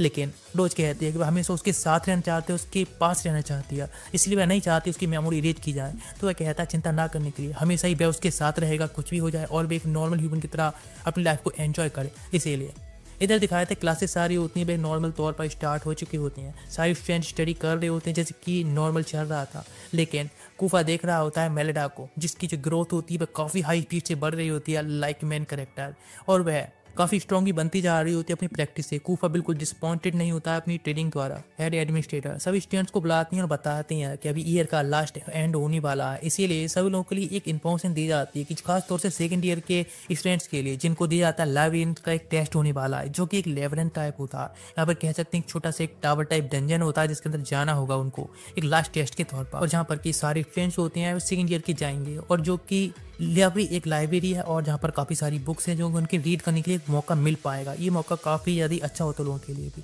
सारी सिचुएशन समझने के बाद इन 4 लोगों के लिए यहाँ पर एडमिनिस्ट्रेटर आती हैं और कहती हैं मेलिडा और लुइस, क्या तुम लोग भी उस लेबिरिंथ में जाना चाहोगे या फिर लेबिरिंथ लाइब्रेरी में जाना चाहोगे? इस बात पर कूफा कहता, लेकिन वे लोग तो अभी फर्स्ट ईयर में है, क्या सच में उनके लिए इतनी खतरनाक जगह पर जाना सही रहेगा? रोज भी कहती है हाँ बिल्कुल, लेकिन ये उनके लिए काफ़ी फायदेमंद भी होगा। एडमिनिस्ट्रेटर कहते हैं लेकिन उनके पास मून क्रेडिट्स हैं, इसीलिए वे लोग इतनी तो वर्दी हैं कि वहाँ पर वे जा सकें, तो क्यों ना मैं मौका देती हूँ उनको केवल फर्स्ट फ्लोर पर जाने के लिए। सारे लोग होते हैं सेकंड ईयर्स के स्टूडेंट्स आ चुकी होती हैं, इसके बाद मेलिडा और लुइस भी होती हैं, जहाँ पर कि कूफा और सभी लोग रोहित दोनों उसे ऑल द बेस्ट कहती हैं, और मेलिडा लुइस के साथ में टीम बनाने के लिए काफ़ी एक्साइटेड होती है। टीचर एक इक्विपमेंट को एक्टिवेट करती हैं जिसके बाद नीचे जाने लगती हैं और कहती हैं सेकंड ईयर के जो स्टूडेंट्स हैं वे सभी सेकंड फ्लोर तक चले जाएंगे, और जहाँ पर उनके पास एक टाइम लिमिट का टाइम होगा, उस टाइम लिमिट के अंदर तुम सभी लोगों को फर्स्ट फ्लोर पर आना होगा, बिकॉज ये काफ़ी ज़्यादा खतरनाक भी हो सकता है। उस लाइब्रेरी को एक गार्डियन के तौर पर कह सकते हैं, यहाँ पर कि घोस्ट होता है जो कि रक्षा करता है या फिर वहाँ रहता है। यदि कोई भी इंट्रूडर वहाँ पर जाता है और कोई भी बुक्स लेता है बिना किसी की परमिशन के या फिर उनकी परमिशन के बिना, इसीलिए भी उसको एक्सेप्ट नहीं कर सकते। इसलिए तुम्हें टाइम लिमिट दिया, उसके अंदर तुम्हें वापस आना होगा, जितने नीचे तुम जाओगे उतने स्ट्रॉन्ग तुम्हें गोष्ठी मिल पाएंगे। अचानक से उनकी जो लिफ्ट होती है रुक जाती है, काफ़ी सारा ब्लैक ऑरा होता है आने लगा होता है जो कि उनके लिफ्ट को तोड़ लेता है, क्रश कर देता है। नीचे दिखाया जाता है रोज और कूपा दोनों लोग होते हैं, उसके पास एक नन आकर कहती है ये आकर मेलिडा कहाँ पर है, तो वो बात करना चाहते हैं यहाँ पर ड्यू कहाँ है, तो वह केवल लोग कूपा को वहाँ देखती है, जो कूपा को लेकर चली जाती है। कूपा डुक से बात करता है कि हाँ अगर वे क्या कहना चाहते हैं। वे कहते हैं मेलिडा कहाँ है, तो बताता है वह टेस्ट में गई है। तो कहते उसकी कोई ज़रूरत नहीं, एक लेटर दिखाते हुए कहते हैं मुझे सारी डिटेल्स मिल चुकी हैं, इसलिए अभी कभी मेलिडा को वापस लाओ, मैं इससे यहाँ से विड्रॉल करने वाला हूँ इस अकेडमी से। लेकिन कूफा कहता है कि उसका मतलब क्या है, बेस तरह से उसको और थोड़ा पढ़ने दे या फिर स्टडी करने दे। वे कहते हैं हाँ मुझे पता है, लेकिन मैं और भी कोई भी रूमर्स नहीं फैलने दे सकता और ना ही इनकन्वीनियंस इतने देख सकता हूँ। उसका इतनी ज़्यादा इनएक्सपीरियंस और इतने ज़्यादा वह कुछ भी इंप्रूवमेंट नहीं कर पाई है, इसलिए यहाँ पर वापस ले आना ही ठीक है, कुछ ही रूमर्स और फैलने से अच्छा। कूफा कहता है मैं जानता हूँ आप जो कह रहे हैं वह ठीक है, लेकिन उसके पोटेंशियल को मैं जानता हूँ, इसलिए आप 1 साल का वक्त और दे दीजिए। वह कहते हैं नहीं, लेकिन अचानक से वह नन आती है और ब्लैक लेफर देती कहती है कि ये एक चेतावनी और एक इमरजेंसी है। ड्यूक पहचान लेता है और कहता है ये तो ग्रीन फ्रिज से है, और इसमें की उन्हें पता चलता है जो गर्ल्स है उनके ऊपर मुसीबत आने वाली है, उनको हंट किया जा रहा है। इधर दिखाया था ब्लैक ऑरा होता है, सारे जो बच्चे होते हैं उनमें से केवल मेलिडा और लुइस को एक अलग फ्लोर पर ट्रांसपोर्ट कर दिया जाता है, टेलीपोर्ट कर दिया जाता है, जहाँ पर कि कोई और नहीं होता। लेकिन अब वे सोचते हैं क्या करें, इसलिए साथ में जर्नी स्टार्ट कर देते हैं। उनका टाइम स्टार्ट हो चुका होता है, जब वे नीचे तरफ जा रहे होते हैं लाइब्रेरी में, वहाँ 2 गोस्ट स्पिरिट्स होते हैं, उनको अटैक कर देती हैं जिससे कि वे डॉच करते हैं, और दोनों का लिए फाइट करने के तैयार हो जाते हैं अपने स्वार्थ को निकालने के लिए। अपनी माना को रिलीज करती हैं और कहते हैं ठीक है, एक एक को वो दोनों ही कन्फ्लिक्ट करना स्टार्ट करती हैं, जहाँ पर कि लूज को थोड़ी दिक्कत का सामना करना पड़ रहा होता है। लेकिन ऐसा कुछ मेलिडा के सामने नहीं, बल्कि ये तो एंजॉय करती है फाइट के लिए। ऊपर ने जो भी सिखाया होता है उससे फाइट करती है और अपने गोश्त को हरा भी देती है। इधर ल्यूस भी अपने गोश्त को हरा चुकी होती है और दोनों एकदम चेयरअप करती हैं कि हम लोग अपने आप को प्रोटेक्ट कर सकते हैं, एडमिनिस्ट्रेटर ना हो उनकी गैरहाजिरी में भी। लेकिन अचानक से बहुत सारे गोश्त आकर उनको घेरने लगते हैं, जो कि उनके लिए एक दिक्कत वाली बात हो सकती है। लेकिन अचानक से वहाँ पर एक बिंड अटैक आता है और जो सारे आसपास के गोश्त होते हैं वे सारे खत्म हो जाते हैं। वे लोग तभी शौक जाते हैं कि यहाँ पर किया हुआ। तभी मील और सेंचा 2 लोग गर्ल वहाँ पर आ जाती हैं और कहते हैं हम लोग इस टेस्ट को ले रहे हैं। इधर कूफा कहता है कि सभी लोगों से चिंता ना करने के लिए, अभी तो सबको सिचुएशन है बिल्कुल ठीक है, मैं किसी पर भरोसा करता हूँ, यदि कोई सिचुएशन बिगड़ती है तो मैं खुद जाऊँगा हेल्प करने के लिए, अभी इसलिए शांत रहो। एडमिनिस्टर के पास में जो गर्ल्स आती हैं उसको किसी ने क्लास की होती है और वह गर्ल्स कहती हैं कि एडमिनिस्टर आखिर यहाँ पर चल क्या रहा है, ये सब कैसे हो गया, तो बताती हैं ज़्यादा कुछ नहीं, ये बस एक इल्यूजन था। जहाँ पर वहाँ पर जो लेटर्स लिखे थे लिफ्ट के अंदर वह किसी ने रीड कर ली, इसी जैसे ये इल्यूजन हुआ, हम लोग यहाँ पर नीचे फ्लोर पर आकर गिरे हैं। लेकिन चिंता की बात नहीं, हम लोग को जल्दी यहाँ से अकेडमी जाकर से सारी सिचुएशन के बारे में बताना होगा। अचानक से वहाँ पर ग्रीन फिश के जो कुछ लोग होते हैं आ चुके होते हैं, जिनका लीडर होता है क्रोडो, अपने बारे में इंट्रोडक्शन देता है और कहता है वे लोग यहाँ पर उन सभी लोगों को पकड़ने के लिए आए हैं। लेकिन एडमिनिस्ट्रेटर पूछती है आखिर यहाँ पर कर क्या रहा है और यहाँ पर उन बच्चों के साथ में क्या करने आए जो कि इस तरह से उनके ऊपर अटैक कर रहा है। लेकिन वह कुछ जवाब नहीं देता और अपने कुछ ज़ॉम्बी ज़ॉम्बीज टाइप लोगों को समन कर लेता, अटैक के लिए भेजने लगता। एडमिनिस्ट्रेटर होते हैं, अटैक करना स्टार्ट करते हैं, लेकिन पीछे से एक अटैक कर देता है जिसकी वजह से वहीं पर वह ढेर हो जाते हैं। लेकिन फिर भी अभी अटैक करने में कोई भी कमी नहीं छोड़ रही होती। तभी एक बार में सब अटैक करने की जाने लगती हैं ज़ॉम्बी। तो एक अटैक होता है जो कि कोफा करता है और सभी ज़ॉम्बीज को खत्म करना स्टार्ट कर देता। लेकिन करोड़ों और को समन करता है तो वो और सभी को भी खत्म कर देता है और करोड़ों के ऊपर भी अटैक कर देता है, जिसके वजह से उसके सारे ज़ॉम्बी जो होते हैं भाई वहीं पर ढेर हो जाते हैं। और वह एडमिनिस्ट्रेटर को देखते हैं जहाँ पर कि वह कहती हैं सभी स्टूडेंट को ध्यान रखने के लिए। तो गर्ल्स आती हैं और कहती हैं कि हमें माफ़ करना, हमारे फादर ने कहा था उन लेटर्स को पढ़ने के लिए, इसलिए हमने वही किया और इस वजह से ऐसा हो गया, हमें नहीं पता था ऐसा कुछ हो सकता है, इसलिए हमें माफ़ कर दो। लेकिन इधर क्रूडो का खेल अभी खत्म नहीं होता है। वह अचानक से ही अपनी फुल पावर को रीच करता है और वह एक अनडाइड किंग में बदल जाता है। और वह लाइब्रेरी की सारी गोस्ट होती हैं उनको भी समन करने लगता है, अपने पास बुलाने लगता है, सारे स्टूडेंट्स पर अटैक करने के लिए भी कहता है। ये देखकर कोपा सभी स्टूडेंट से कहता है अभी भागने के लिए, और सभी जो गोस्टों पर अटैक करने आ रहे होते तो उनको टेलीपोर्टर की तरफ यहाँ पर लिफ्ट की तरफ जाने के लिए कहता है। काफ़ी सारे गोस्ट उसको ऑर्डर की वजह से सामने से अटैक करने आते हैं। कोपा उन सबको खत्म करने लगा होता है, लेकिन वह इन सब में इतना जल्दी नहीं कर पाता। सोचता है लगता है उसे वैम्पायर में बदलना होगा। लेकिन अचानक से यहाँ पर बैंडेड वाला बंदा यानी विलियम आता है और जो कि उस गोश्त को लिए पकड़ लेता है या फिर करोड़ों को पकड़ के उसे खत्म कर देता है सब गोश्त के साथ में। सब बच्चों को बचा लेता है। सारे बच्चे डर जाते हैं कि वह एक अनडाइड है, हाफ ह्यूमन हाफ अनडाइड है इसीलिए। लेकिन उसके पास वह गर्ल जाती है और कहती थैंक यू सो मच हमारी हेल्प करने के लिए। कोई फर्क नहीं पड़ता कि वह कौन है, लेकिन उसने हमारी लाइफ को बचाया इसीलिए वह हमारा लाइफ सेवियर है। विलियम कूफो के पास जाता है और बताता है ग्रिमफिश के गिल्ड उसका केवल एक ही मकसद नहीं है कि कूफो को दूर रखा जाए, बल्कि वह मेलिडा अकेले को ही नहीं पकड़ना चाहते हैं। यहाँ तक कि उनका पूरा प्लान है सारे स्ट्रेंजर उनके सामने आ रहे हैं, फिर एक एविडेंस बन सकते हैं, उन सबको खत्म कर दी जाए।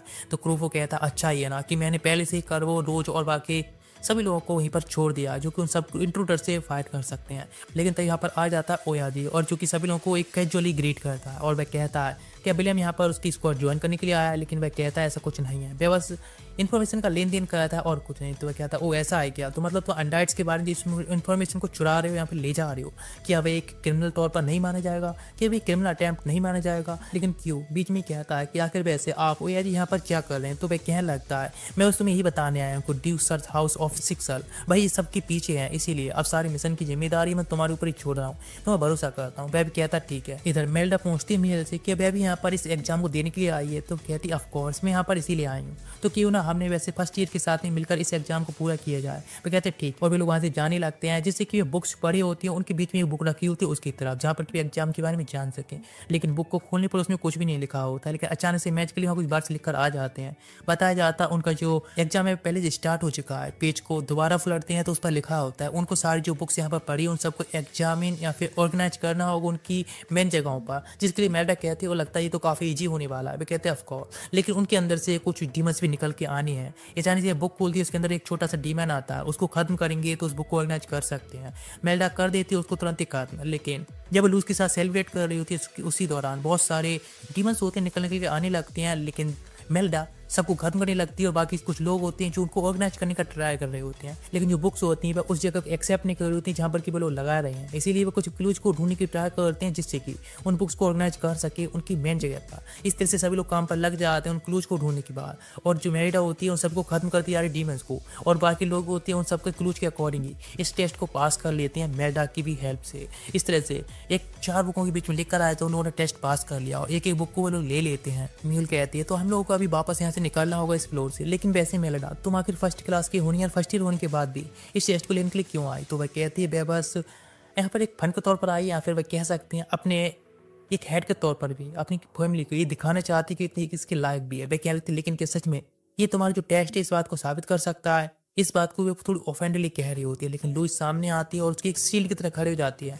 उसको प्रोटेक्ट करने के लिए और उसकी जो भी वर्ड्स कहें उसके लिए। वह कहती है ठीक है तो हमें अभी यहाँ से जाना होगा। अचानक से मेलेडा से बुक होती है शील छीन लेती है और वहाँ से जाने लगती है। लेकिन म्योल उससे कहती है उसे वापस करने के लिए और उसे छीनने लगती है। वह कहती है एक ट्रैप है बिकॉज हम लोग 6th ग्रेड में से हमने केवल फर्स्ट ग्रेड का टेस्ट ही पास किया है। तभी म्योल से सिलोचा होती है बुक को छीन लेती है। यहाँ पर ये काफ़ी सूझबूझ दिख रही होती है और वह उस बुक को रीड करना स्टार्ट करती है और कहती है ओ मेरी डाल मतलब तुम एक समुराई क्लास से हो, इस इन्फॉर्मेशन को तो मुझे सक्सेल फैमिली के ओल्डर ब्रदर को देना होगा। ये कहकर अचानक से बुक लेकर उन सेल्फ से वहाँ से ऊपर तरफ भागती जाने लगती है। तभी सभी लोग कहते हैं उसे हमें पकड़ना होगा। सिलेचा वह भी उसके साथ में वर्क करने की तैयार हो जाती है। सभी लोग होते हैं काम पर लग जाते हैं और म्योल को पकड़ लेते हैं। मेलिंडा कहती है कि मैंने तो उसको बस एक फ्रेंड की तरह समझा था ना, आखिर वह इस तरह से धोखा क्यों दे रही है, आखिर वह करना क्या चाहती है। वह कहती चिंता ना करने के लिए वो उसके साथी और ये का एक स्पेल को स्टार्ट करती है, जिसकी वजह से सारे लोग होते हैं दूसरी जगह पर टेलीपोर्ट हो जाते हैं और वे लोग अपनी न्यू लोकेशन के लिए चेक करते हैं। तो पता चलता है वे लोग एक बुक की एक स्टोरी के अंदर आ चुके हैं, जहाँ पर कि मेलिंडा है जो कि उसकी एक कैरेक्टर बन चुकी है, और जहाँ पर लुइस और बाकी सब लोग भी, जहाँ पर एक बंदा होता है बीजू नाम का, जो कि उन लोगों पे एक केज के अंदर कह सकते हैं फंसा रखा होता है, जिससे उसे आज़ाद भी होना होता है। वो उन सभी से कहता है, या फिर खासतौर से मेलिंडा से, कि उसको यहाँ से बचकर निकलना होगा।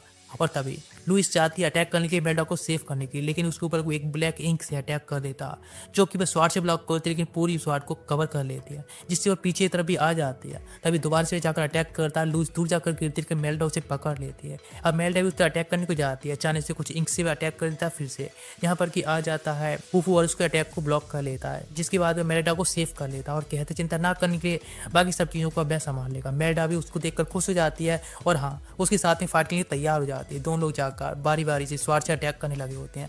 जिस तरह से कुफा ने उसको ट्रेनिंग कराई होती है, वो उससे अकॉर्डिंग फाइट कर रहे होते हैं। मेलिंडा जैसा कुफा ने सिखाया होता है उसको ऊपर लॉन्च कर देती है, जिसके बाद दोनों मिलकर आसानी से उसे खत्म कर देते हैं और जो केज हो जाती है टूट जाती है। तभी स्पीड से जाती है और मेलिंडा उसको हक कर लेते हैं, जिसके बाद सभी लोग उस केज के बाद से पहुंच जाते हैं अकेडमी में वापस, जहाँ पर कि सभी लोग उसे वेलकम करते हैं। यहाँ पर वह देखती है एडमिनिस्ट्रेटर, जो कि डूक के साथ ही वहाँ से चले जाते हैं। वे इस चीज़ में कोई भी अब इंटरफेयर नहीं करना चाहते, ना ही मेलिंडा को यहाँ से ले जाने के बारे में भी, जिस बात से मेलिंडा काफ़ी चिंतित होती है। तो कुफा उसको थोड़ा कंफर्ट कराता है। कुछ दिन बाद दिखाया जाता है काफ़ी सारे लोगों ने कुछ लेटर्स वगैरह लिखे होते हैं, जो कि मेलिंडा के फादर के बारे में कुछ रूमर्स होते हैं, लेकिन सारी सिचुएशन को सॉल्व कर दिया जाता है। इधर मेलिंडा भी अपने काफ़ी फ्रेंड्स बना पा रही होती है। डीक होती है अपने डॉटर से आकर मिलते हैं उसके रिटायरमेंट से पहले, और जो कि उसे कहते हैं कि सच में उसके ग्रैंड मदर के टाइम से अभी कोई है जो कि समुराई क्लास में गया है। ये बात सुनकर वह काफ़ी ज़्यादा इमोशनल हो जाती है कि शायद उसको अब उसके फादर उन्होंने अपना लिया उसके मदर के साथ में, इसी वजह से वो इमोशनल होकर रोने लगती है और ड्यूक देखकर बहुत ज़्यादा शॉक्ड हो जाते हैं। इधर कुफा ये सब दूर से देख रहा होता है और कहता है आकर कि मैं सच में बहुत ज़्यादा खुश हूँ मेलिंडा तुम्हारे लिए। इसी के साथ में ये पार्ट यहीं पर एंड करते हैं। मिलते हैं नेक्स्ट एपिसोड में, और भी काफ़ी सारी एनिमीज हैं जो कि मैं डालें, लेकिन आप लोगों तक शायद पहुंच नहीं पाए, इसीलिए आप जाकर एक बार चैनल चेकआउट कर सकते हैं। काफ़ी ऐसी वीडियोज हैं जो कि आप नहीं देख पाए यूट्यूब के रिकमेंडेशन नहीं पहुंचने की वजह से। तो मिलती है नेक्स्ट एपिसोड में, तब तक गुड बाय, सायोनारा।